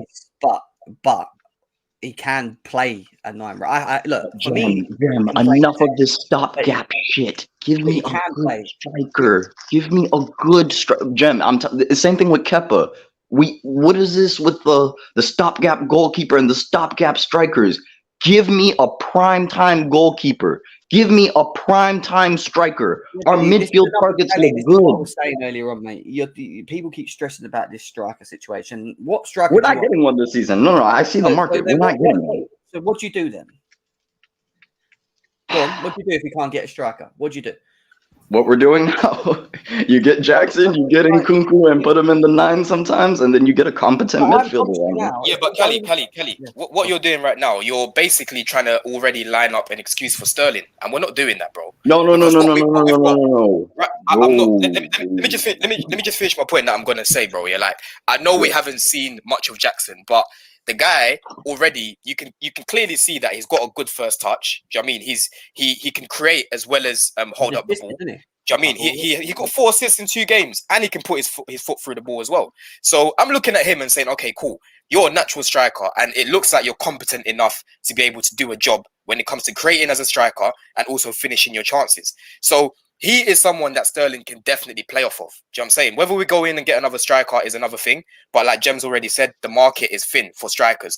Jackson looks like he will be enough for Sterling to at least show something. Do you get it? We can't look at it right now. We can't, bro. Look what he was doing, bro. You can just tell. You can just tell. Like you can just tell. Even from time, rivals are saying this Jackson guy looks good, bro. You can't ignore things like that. That Jackson link up with Mudryk was cold. I can't lie to you. I can't lie to you at all. So you're right. There's literally no. You can't say, oh yeah, well Sterling only works with a striker, bro. We've got Jackson there who can play that, bro. Strong as well, Jackson. He doesn't get bullied off the ball. He's strong. No. But then you're proving my point. So you're saying Jackson. You would believe Jackson is competent enough. Therefore, Sterling's going to fall on the sword. Yeah, Jackson should be the number 9. But what I'm saying to you is, do not be surprised if in games you see Nkunku playing as a number 9 and we have Kudus behind him and Sterling off the left and fucking Olise or Madueke off the right. That could happen. Yeah, this depends on what the match is calling for, really. Yeah. But honestly, Jackson is providing everything so far again this preseason. He's providing all the attributes and the characteristics that we need for a striker at Chelsea. Not really an aerial threat. Not really That's an the aerial key point. threat. Not really an aerial threat at all compared to Kai. Well, it's been 2 games, so again, we haven't seen. No, but he's not. He's traditionally not an aerial. Yeah, you can see by his size and his play style. But hey, one thing, 2 goals in 2 games from. Real quick, I know it's early, but I wanted to give a bit of praise to Poch, and I hate doing that. But Poch, I'm gonna tell you why. Because in preseason, no. I hate giving praise. I hate giving praise for preseason because you could go crazy. No. Hold on. Stop right there, Kelly. Let's not do that, bro. Because are you forgetting how bad we was last preseason? No, let us not do that. That's what I'm saying. Let me finish. Come on. I'm saying literally, this is why I'm giving praise in preseason. Poch is playing through our flipping midfield.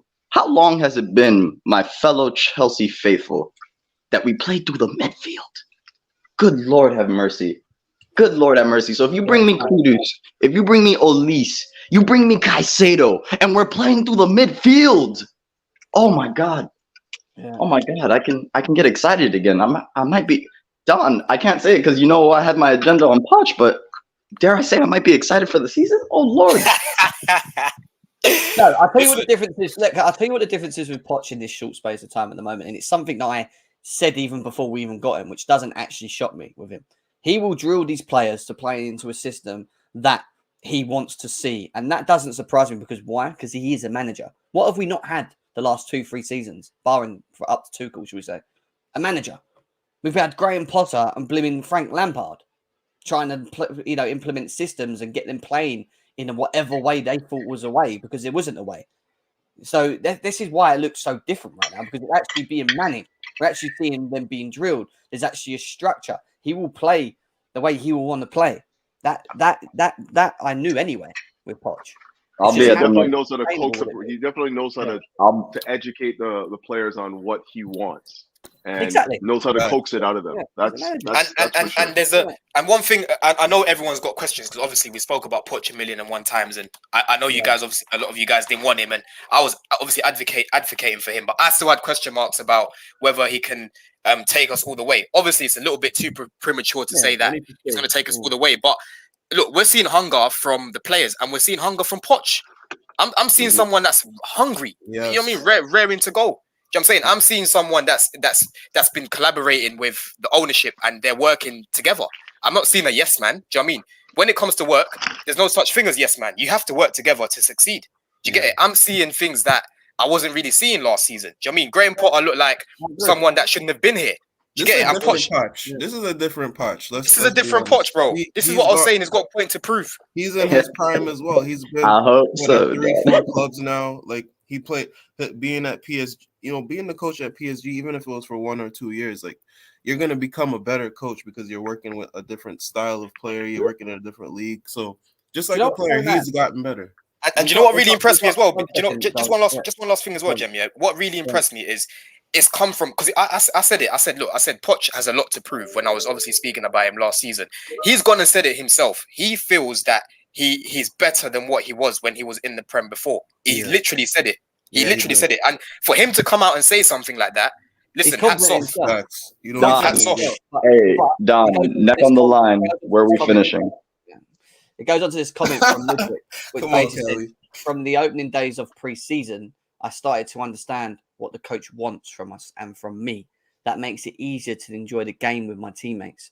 For someone like Mudrick, who I think we've all said, when people were saying, he's not, needs to be managed correctly. And you've seen it in a very short space of time, but you see even in Mudrick in the way that he's playing in a short space of time. Jem, we went to the Leicester game. We went to Leicester last season together. Mudrick started up front, bro. We had Kai Havertz starting on the right, bro. My man, Mount started up front against who the hell was it? Southampton, I think. I'm sick. Don't get me started, please. N'Golo Kante was our creative player, bro. Let's not talk about last season. Oh my God, I remember that. Yo, what was the fact that these comments are coming out tells me that there's more of a pull from the team, because they now know, right, this is what he wants us to do. This is our game plan. This is how I'm going to play. This actually benefits me, because Poch is noticing that he needs to make sure that whatever he does with this system and how he wants to play system benefits what he has. So people like Mudrick, who I think need that, are now looking and going, this works. Direct football wants people that are technical, run at people. Quick. So these are things that are good to see, but then it's the sustainability, which is the question mark now. Going into the season, are we going to be able to sustain that? Are we going to be able to break low block teams at home when we're at Stamford Bridge and they've got 11 men behind the ball? Well, we've got the answers to that now, which we haven't seen. These are all the things that we are going to see in later on, which will then put question marks on Poch. And these are the things I'm waiting for with him. Jen, it's early right now. It's definitely early. I'll be at least one of the next 2 preseason games.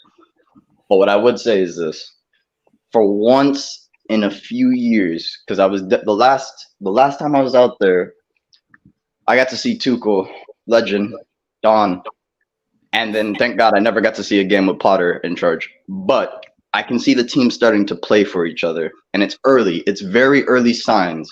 But that link up with Mudrick and Jackson, when is the last time you've seen something like that at Chelsea? I'm being honest.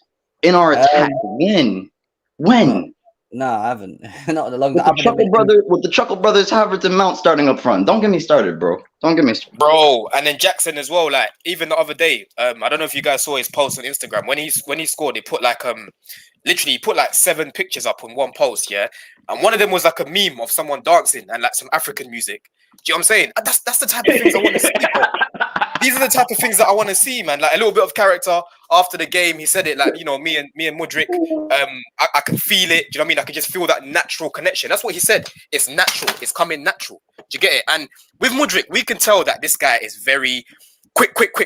Remember that game? I was literally at Anfield, yeah. And Mudrick, remember we said it with the 1-2s, Carney was slipping over because no one was playing the 1-2s. Everything was always slow in our team.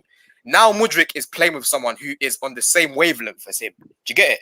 These are things that I wasn't seeing last season. So listen, the game faster. It's true. Things are getting a lot faster. So with Mudrick, can you imagine an attack moving forward, right? With Kudus behind it, with Mudrick off the left, and then Caicedo, please. We are gonna squeeze teams in, man. I was at that game yesterday when Mudrick and Jackson linked up. They linked up with one touch passing and the speed and efficiency. It was like the Brighton players were cold. Oh, you saw that live? I would have lost. Yeah, Chevy, we've all played, yeah. We've all played. Yeah. If you play with somebody who plays at a slower tempo, I like to play the game fast, right? That's just how I play, right? Yeah. I like one touch, quick movement, right? You have to find players in the system. Like I used to like. My last team. I used to play with these guys that just love holding onto the ball. You know, and it's aesthetically pleasing, but it doesn't get me in the game. You know, I need to be 1-2 touches and move, right? And when you find guys that play that style with you, that understand the game on that level, like you do, it's like magic. Yeah, So, it makes it so much better. You know, you see someone like Jackson and you see Mudryk, they want to play that style. And Kunku wants to play that style. It makes all the difference to me. It makes all the difference. And Couch, what that does, right? When you're on the same wavelength as someone who wants to play quick football, what Jackson understands is that Mudryk is going to play off of him and Mudryk is going to move into that space. So Jackson straight away is looking to play it in that space and he's looking to peel off as well. Do you get it? So straight away, without even looking, straight away, you're taking the opposition away from their position. They're looking around thinking, shit, how do we stop these guys? Because they're constantly moving, playing the ball. Like I said, I'm talking about the game. First game at Anfield, right? Again, looking at it in person. How many times was Mudryk playing the ball to someone, Carney, he's slipping over, playing it to this guy, they're not expecting it because they can't do it. They just didn't have the quality to do it. Exactly. Obviously, Carney is still quite young, but now you've actually got players that understand how to play fast, quality football. Driven ability football. You know what? That's the one thing.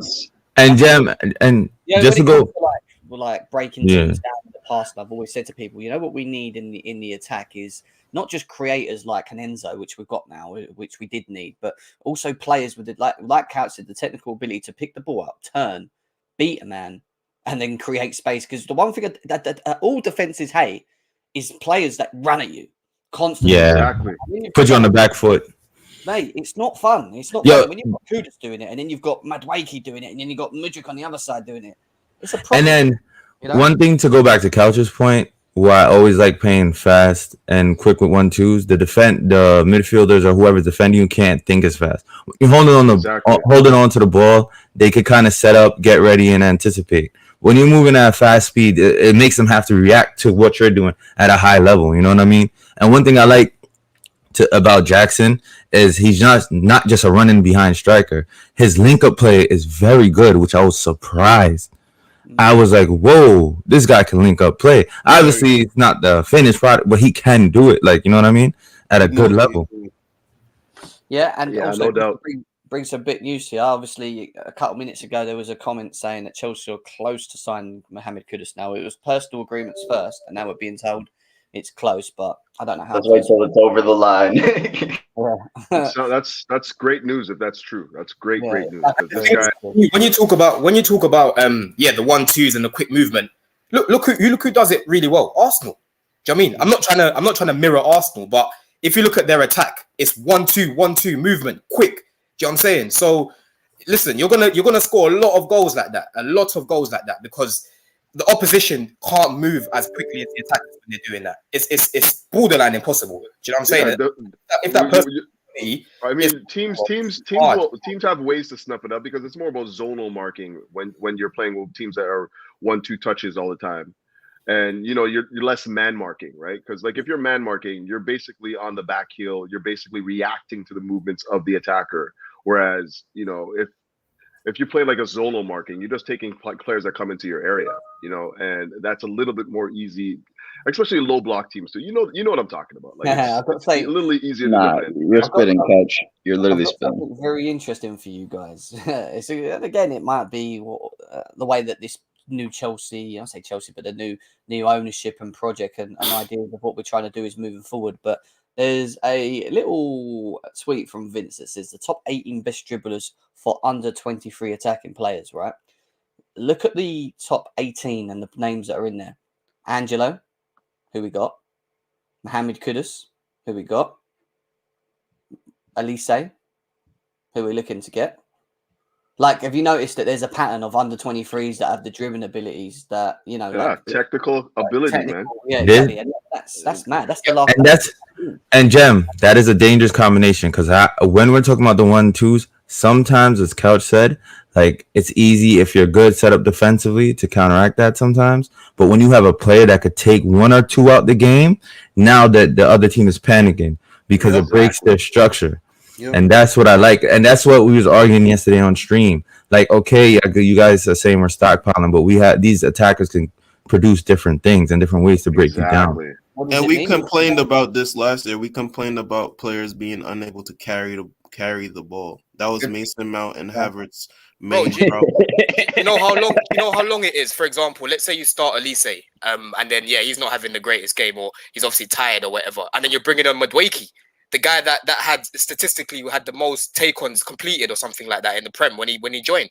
Do you know what I'm saying? This is gonna be good, man. This is gonna be good going forward. Do you know what I'm saying? When you're looking at bench options, the drop off can't be too big. It can't be too big. The key word in all of this is that we're looking at dribblers now, technical people that are able to actually create space. And like you said, what did we not Make have? the decisive passes in the final third. Like, What Do would you we say guys we think lacked that the we're most trying last to? season?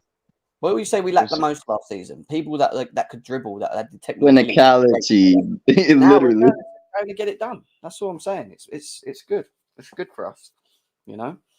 Yeah. But yeah, we're saying Go ahead, Hassan. I was gonna say, I think we are setting up with the whole technical ability to be able to break down them low block teams, and I think once we figured out a tactic towards that's genuinely should be getting excited. But until then, we hold our reservations.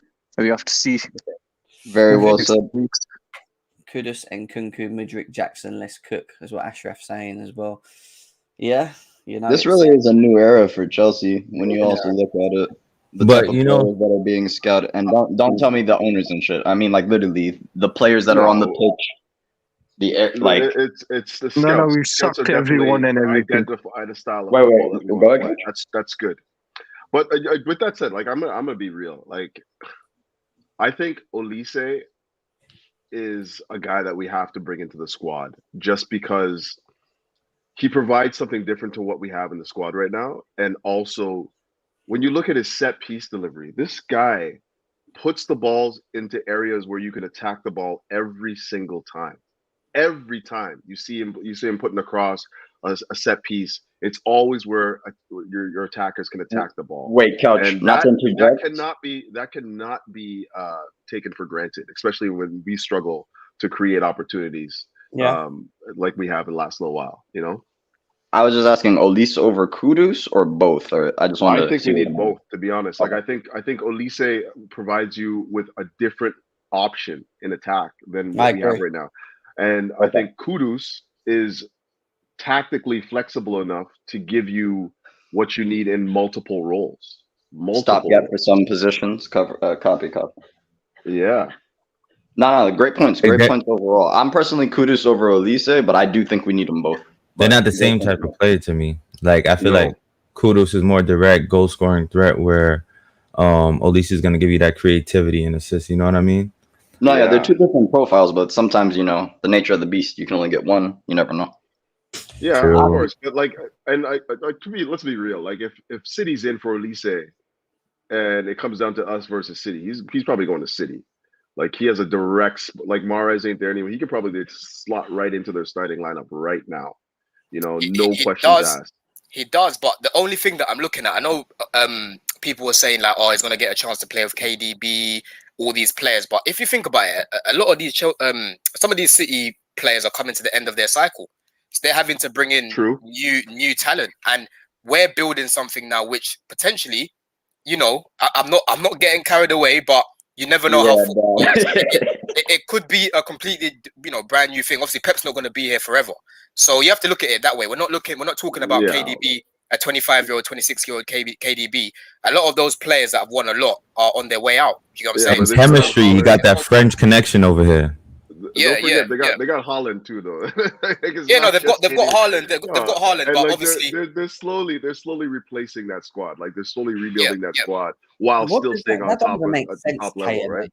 That makes no sense, mate. Angelo's going to Strasbourg. Moreira's definitely not ready for Chelsea. What are you talking? Then what? Where's that? This man said Moreira and Angelo, and I like Angelo, brother. Let's be sensible here. We're going into the big Premier League season, yeah. And you think that's good enough for depth? Come on, man.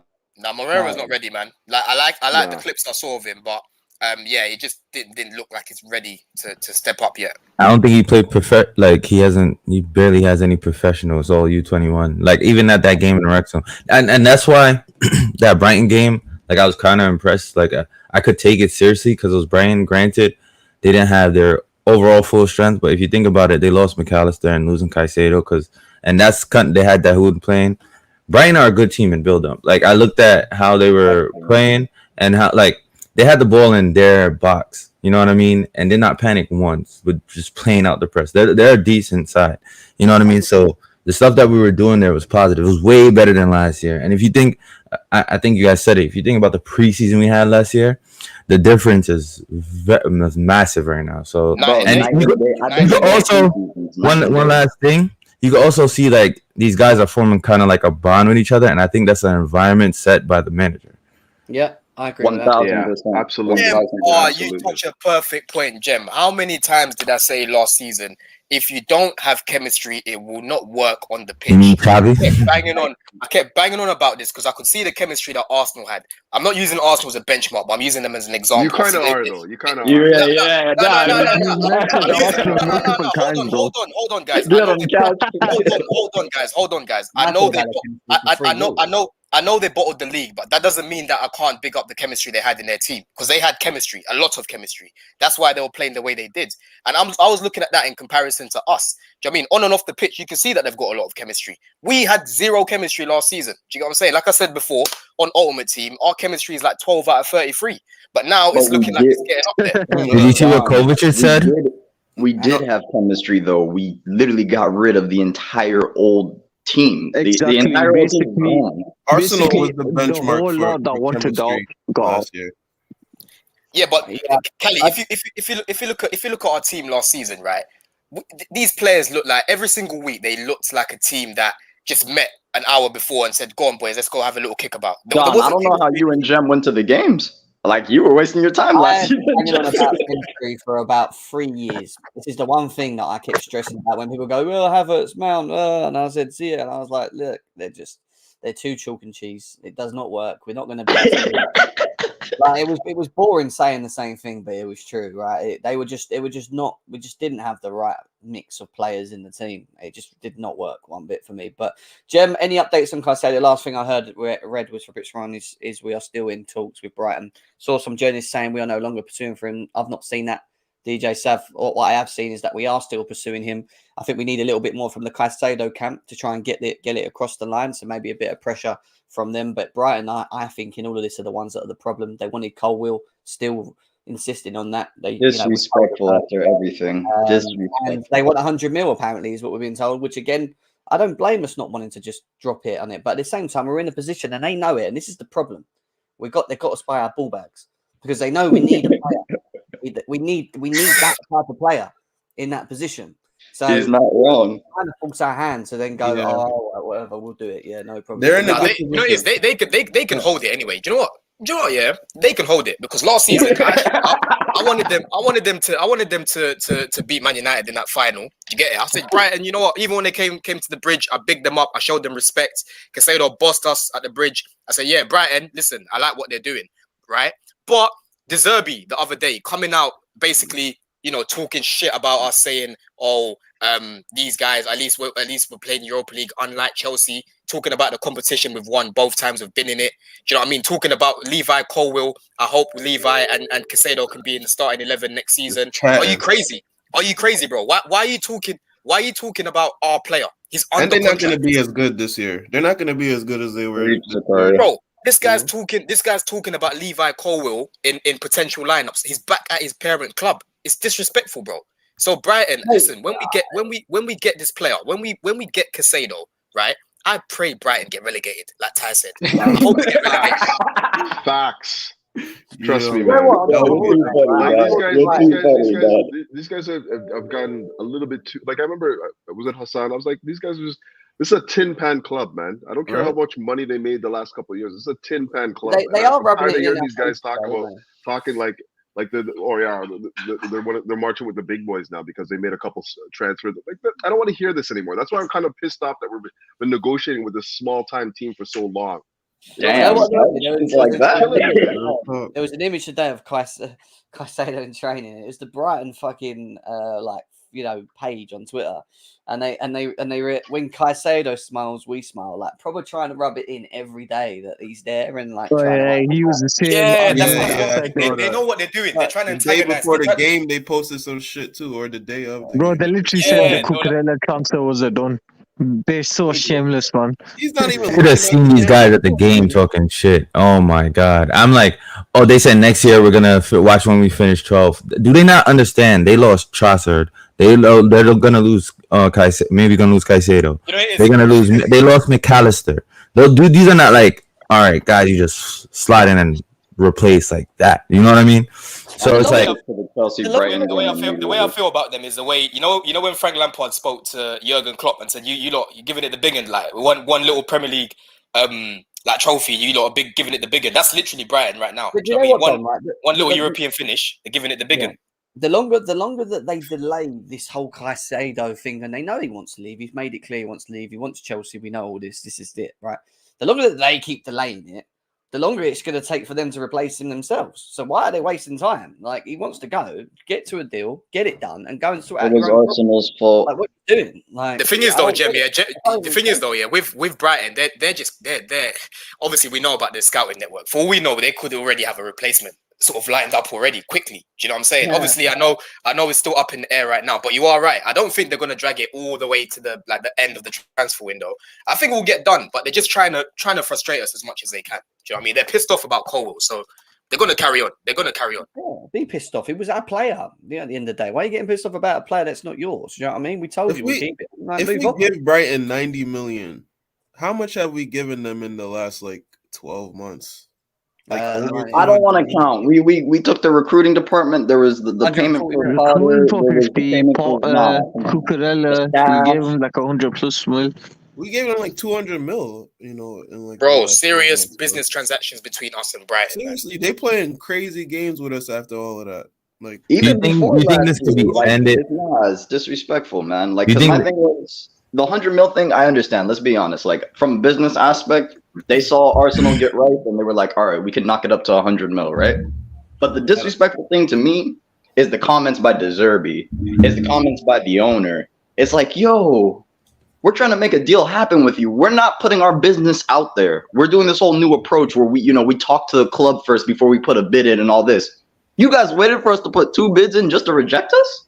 Right? Nah, fuck off. When we get Caicedo, Brighton can suck a dick. The Rice value versus Caicedo value is so incorrect. You can't value Caicedo the same as Rice. There's just 4 or 5 reasons why that's just incorrect. City were coming in for him at one point, and then Arsenal just gave a bid that they couldn't refuse. Nah. Even the price point for Rice is disrespectful. English tax on top of other things, the current market and inflation. But I don't blame Chelsea for not dropping 100 bags to go get Caicedo after we've already made that mistake numerous times the last few years. And before anyone 85, and that's really inflated. And that's us being friendly. And before anyone thinks they're holding out because they're waiting for other clubs, other clubs are well informed right now that Caicedo pretty much thinks in his mind he's a Chelsea player right now. Do you get it? In his mind he's a Chelsea player right now. This is why a lot of clubs aren't even bothering to get involved now. It's quite similar to Declan Rice. I know with obviously Man City tried to get involved, but they knew that Arsenal was his main priority, and it's the same sort of thing with Caicedo right now. Every team is fully aware that he wants Chelsea, and we just need to sort it out between us. So it's not because they're waiting for other clubs; it's because of Levi Colwell. That is the main delay. Some people seem to think that we're going to bend for this Brighton as well. That I just saw this just now, 80 plus 20 in add-ons. Hell, absolutely. More like 50 plus 20, bro. Bro, it's 50 plus 20 at best. 25% fucking. Hell no. Y'all get cooked as a business, bro. Wait, Jacques, are you last year Brighton wanted 75 for him last year, man. It's Newcastle stupid. one? Nah. They've overpriced him, and they're gonna drop it. They're gonna drop it back to his normal value, which was 75 last season. That's what's gonna happen. You think Colwell is telling them shit behind the scenes? yo, I still want to come through, or you think he was Nah. He's not doing that. He's Possibly. not doing that. Possibly. He should come out and say hear I'm that. committed to fucking Chelsea. Like Chelsea. Let's be real. We've We've all established Brighton aren't on the same level as us. Do you really think right now we're persuading Colwell to stay at Chelsea? By the way, not at Brighton. Do you really think he's pushing back for a move to Brighton rather than staying at Chelsea? I hope There's not. no way. I don't see Why is he not? I don't see He's why not way he's silencing doing it that. either. He's not silencing it either. He's not. Yeah, what's the delay? I mean, he's just getting on with football. Yeah, But that's he's my just getting on with football, isn't it? He's He's getting on not with saying, football. "Oh yeah, I'm here at Chelsea." You know, I don't hear him saying that. I mean, obviously he's not just gonna randomly come out and say it, but I think Chelsea need to set it up so he could say that in public. You know, True. Did he not have the talk with Pochettino yet? Yeah, no, I was going to say, we know he's spoken to Poch because Poch has, I've seen comments saying that Colwell and Pochettino have had discussions already. So, And what Poch said in an interview. Poch literally came out and said he can be one of England's greatest centre backs. He's staying with us. I don't need Colwell to come out and verbally say I'm staying at Chelsea. Like that's clear enough. Do you get it? That is clear enough. Our actions are clear enough. Amrabat to Man United is very close, by the way. I've just seen as well, which is who reported that? Man United are low key building a team, but they still need a striker. So I'm not really that concerned. They're getting Højlund. I think Terry's like for sure that confirmed, or we just no. Why would they get Harry They're Kane? after him. No, they're not. I don't understand why they didn't bid for Harry Kane, but they decided not to. It's crazy. It's absolutely because Kane would have went to Man United. Bro, it's the ideal. Kane and they would have gone in a heartbeat if United had put a bid in. Man United are putting an offer in for him soon, apparently. So it's not been put through yet, but we'll see. I know they've got him on their list because Fabrizio says it on his. He's been saying. I don't think Amrabat's a bad player, to be honest. I think he's actually quite good from what I've seen. Oh no, he's good. He's good. Definitely a good option to have. He's solid. But Javi, you going to the preseason game again? The next Newcastle one, nah, bro. That one definitely was a lot. I was gonna say because I'm definitely gonna pop up most likely for the Newcastle one and the one in Maryland.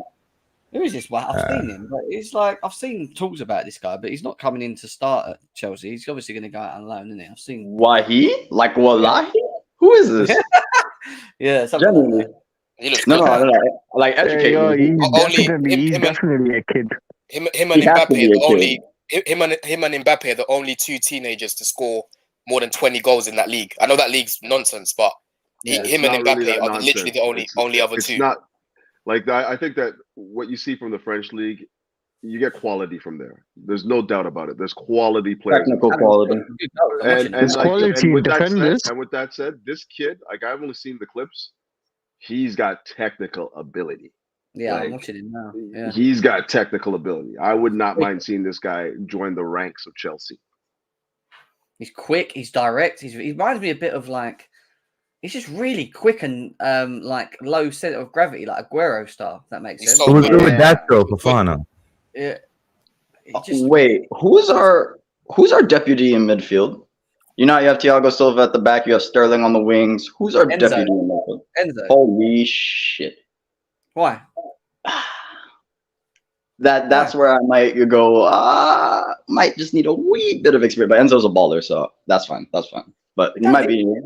Like a Caicedo in midfield, someone with just an extra bit of Premier League experience, but that's fine. That's just, it's nitpicking. It's nitpicking. Mate, this guy's actually quite good. I'm watching him. He's strong. He holds the ball up. He's quick. What the hell? He's actually got a good finish as well. How old is he? How old is he? I think he's 19. He's 19. I'm pretty sure it's 19. I think it's 19. Yeah, I know it's only kids. Hey, man. They sold me on Lavia. If they can sell me on Lavia, I can definitely take a look at this guy. He's 20. He's 20. He turned 20 in January. He turned 20. I still want Lavia right now too, man. We don't need Lavia. We've got Santos, man. We don't need Lavia. I just see him score a scissor kick against Leon. That was sick. Bicycle kick. That was sick. Yeah, he's good. Anyway. The clips I've seen is good. Anyway, I've got to move, guys. 2 hours and 30 minutes this show's been. We're trying to make up for me not being here. Still over 400 people here, man. Big up to every single one of you guys. We are back. All the more reason to keep going, man. There's over 400 people here, man.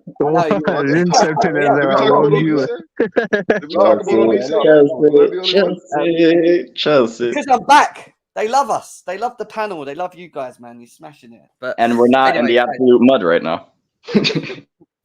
I'll be back again this week. Don't think I'm going to disappear for 10 days again. I will. I'll do another show this Jem's week. going to another country again. Jokey. On Thursday or Friday, depending on what happens. If we get any news on Caicedo or saying, and it's soon, we'll do it soon. Jem, I've got homework for you. I've got homework for you. Yeah. What you're gonna do? You're gonna go on YouTube, mate. You're gonna find Ecuadorian dance. As soon as we get that, here we go. You're gonna dress up like an Ecuadorian, right? And you're gonna dance, mate. You're gonna dance for us and introduce the show like that, because this is taking No, we're not AFTV. You know what's funny? I remember Jem told me something about like he was gonna be twerking once we got Enzo. Yeah, And that's what I'm saying. That's why That's exactly why I'm saying this. This is exactly why I'm saying this, because you didn't twerk last time, so you're Jem not went getting away. crazy for Enzo. You guys really want to see me twerk for Enzo? What the hell, man? want to do it now, then, Jem. No, You got a a little minute. shimmy, innit? You can do a little shimmy. You gotta be a man of your word, man. You want to see Do me? it right now, then. Come on, guys, I'm getting a bit worried here. What's going on here? Make it clap, Jem. It's all good. Bro. Do it like that Gerard Moreno guy, man. That here we go is gonna hit like it's gonna break Twitter, man. Like It's going to, crack, my brother. All I'm going to say is, in the great words of Gerard Romero, things are going to happen, guys. Things are happening, and we will be going through it on here as well throughout the week. As soon as it happens, any breaking news, listen. If we get any breaking news of Caicedo, like random, like 6 o'clock, 8 o'clock, whatever, for the next like couple We days, shall be there.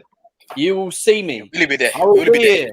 I will be here doing a show right on the back of it, guys. Don't worry. So let's see what happens. And Kudus, keep an eye out on Kudus, guys. Top baller coming to the bridge. Hopefully, fingers crossed. Let's hope we will get that done as well. But I do think that'll be on the back of us getting rid of Conor Gallagher. So don't be surprised if there's a knock on. The time has come. Bang, bang. But let's see if we get rid of Conor Gallagher first. We better do, because I can't stand seeing him running around next season.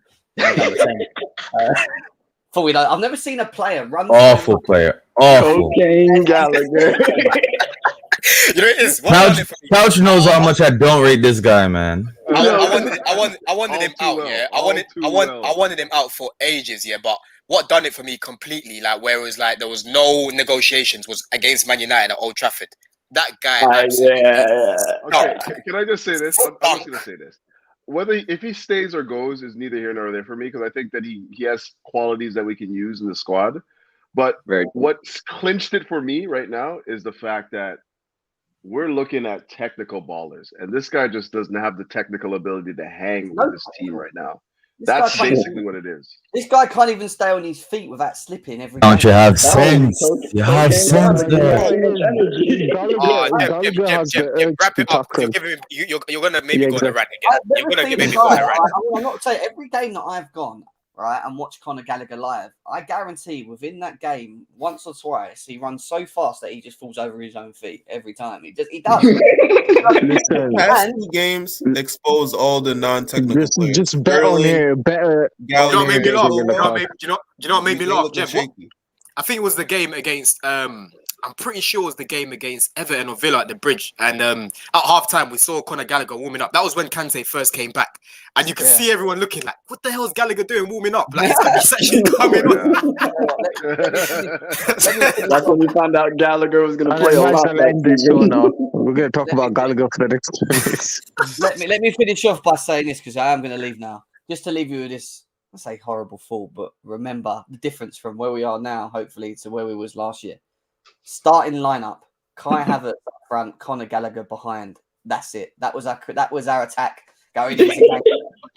That was even the worst. Big love, guys. See you again very soon. And up the Chelsea. The season starts soon. Liverpool at home. Let's smash them up. Get me a Let's goalie. Blessings to the chat and the panel. And yeah, we'll talk about goalie next time, right? Goalkeepers. Big up, guys. See you in a bit. Peace. Chelsea.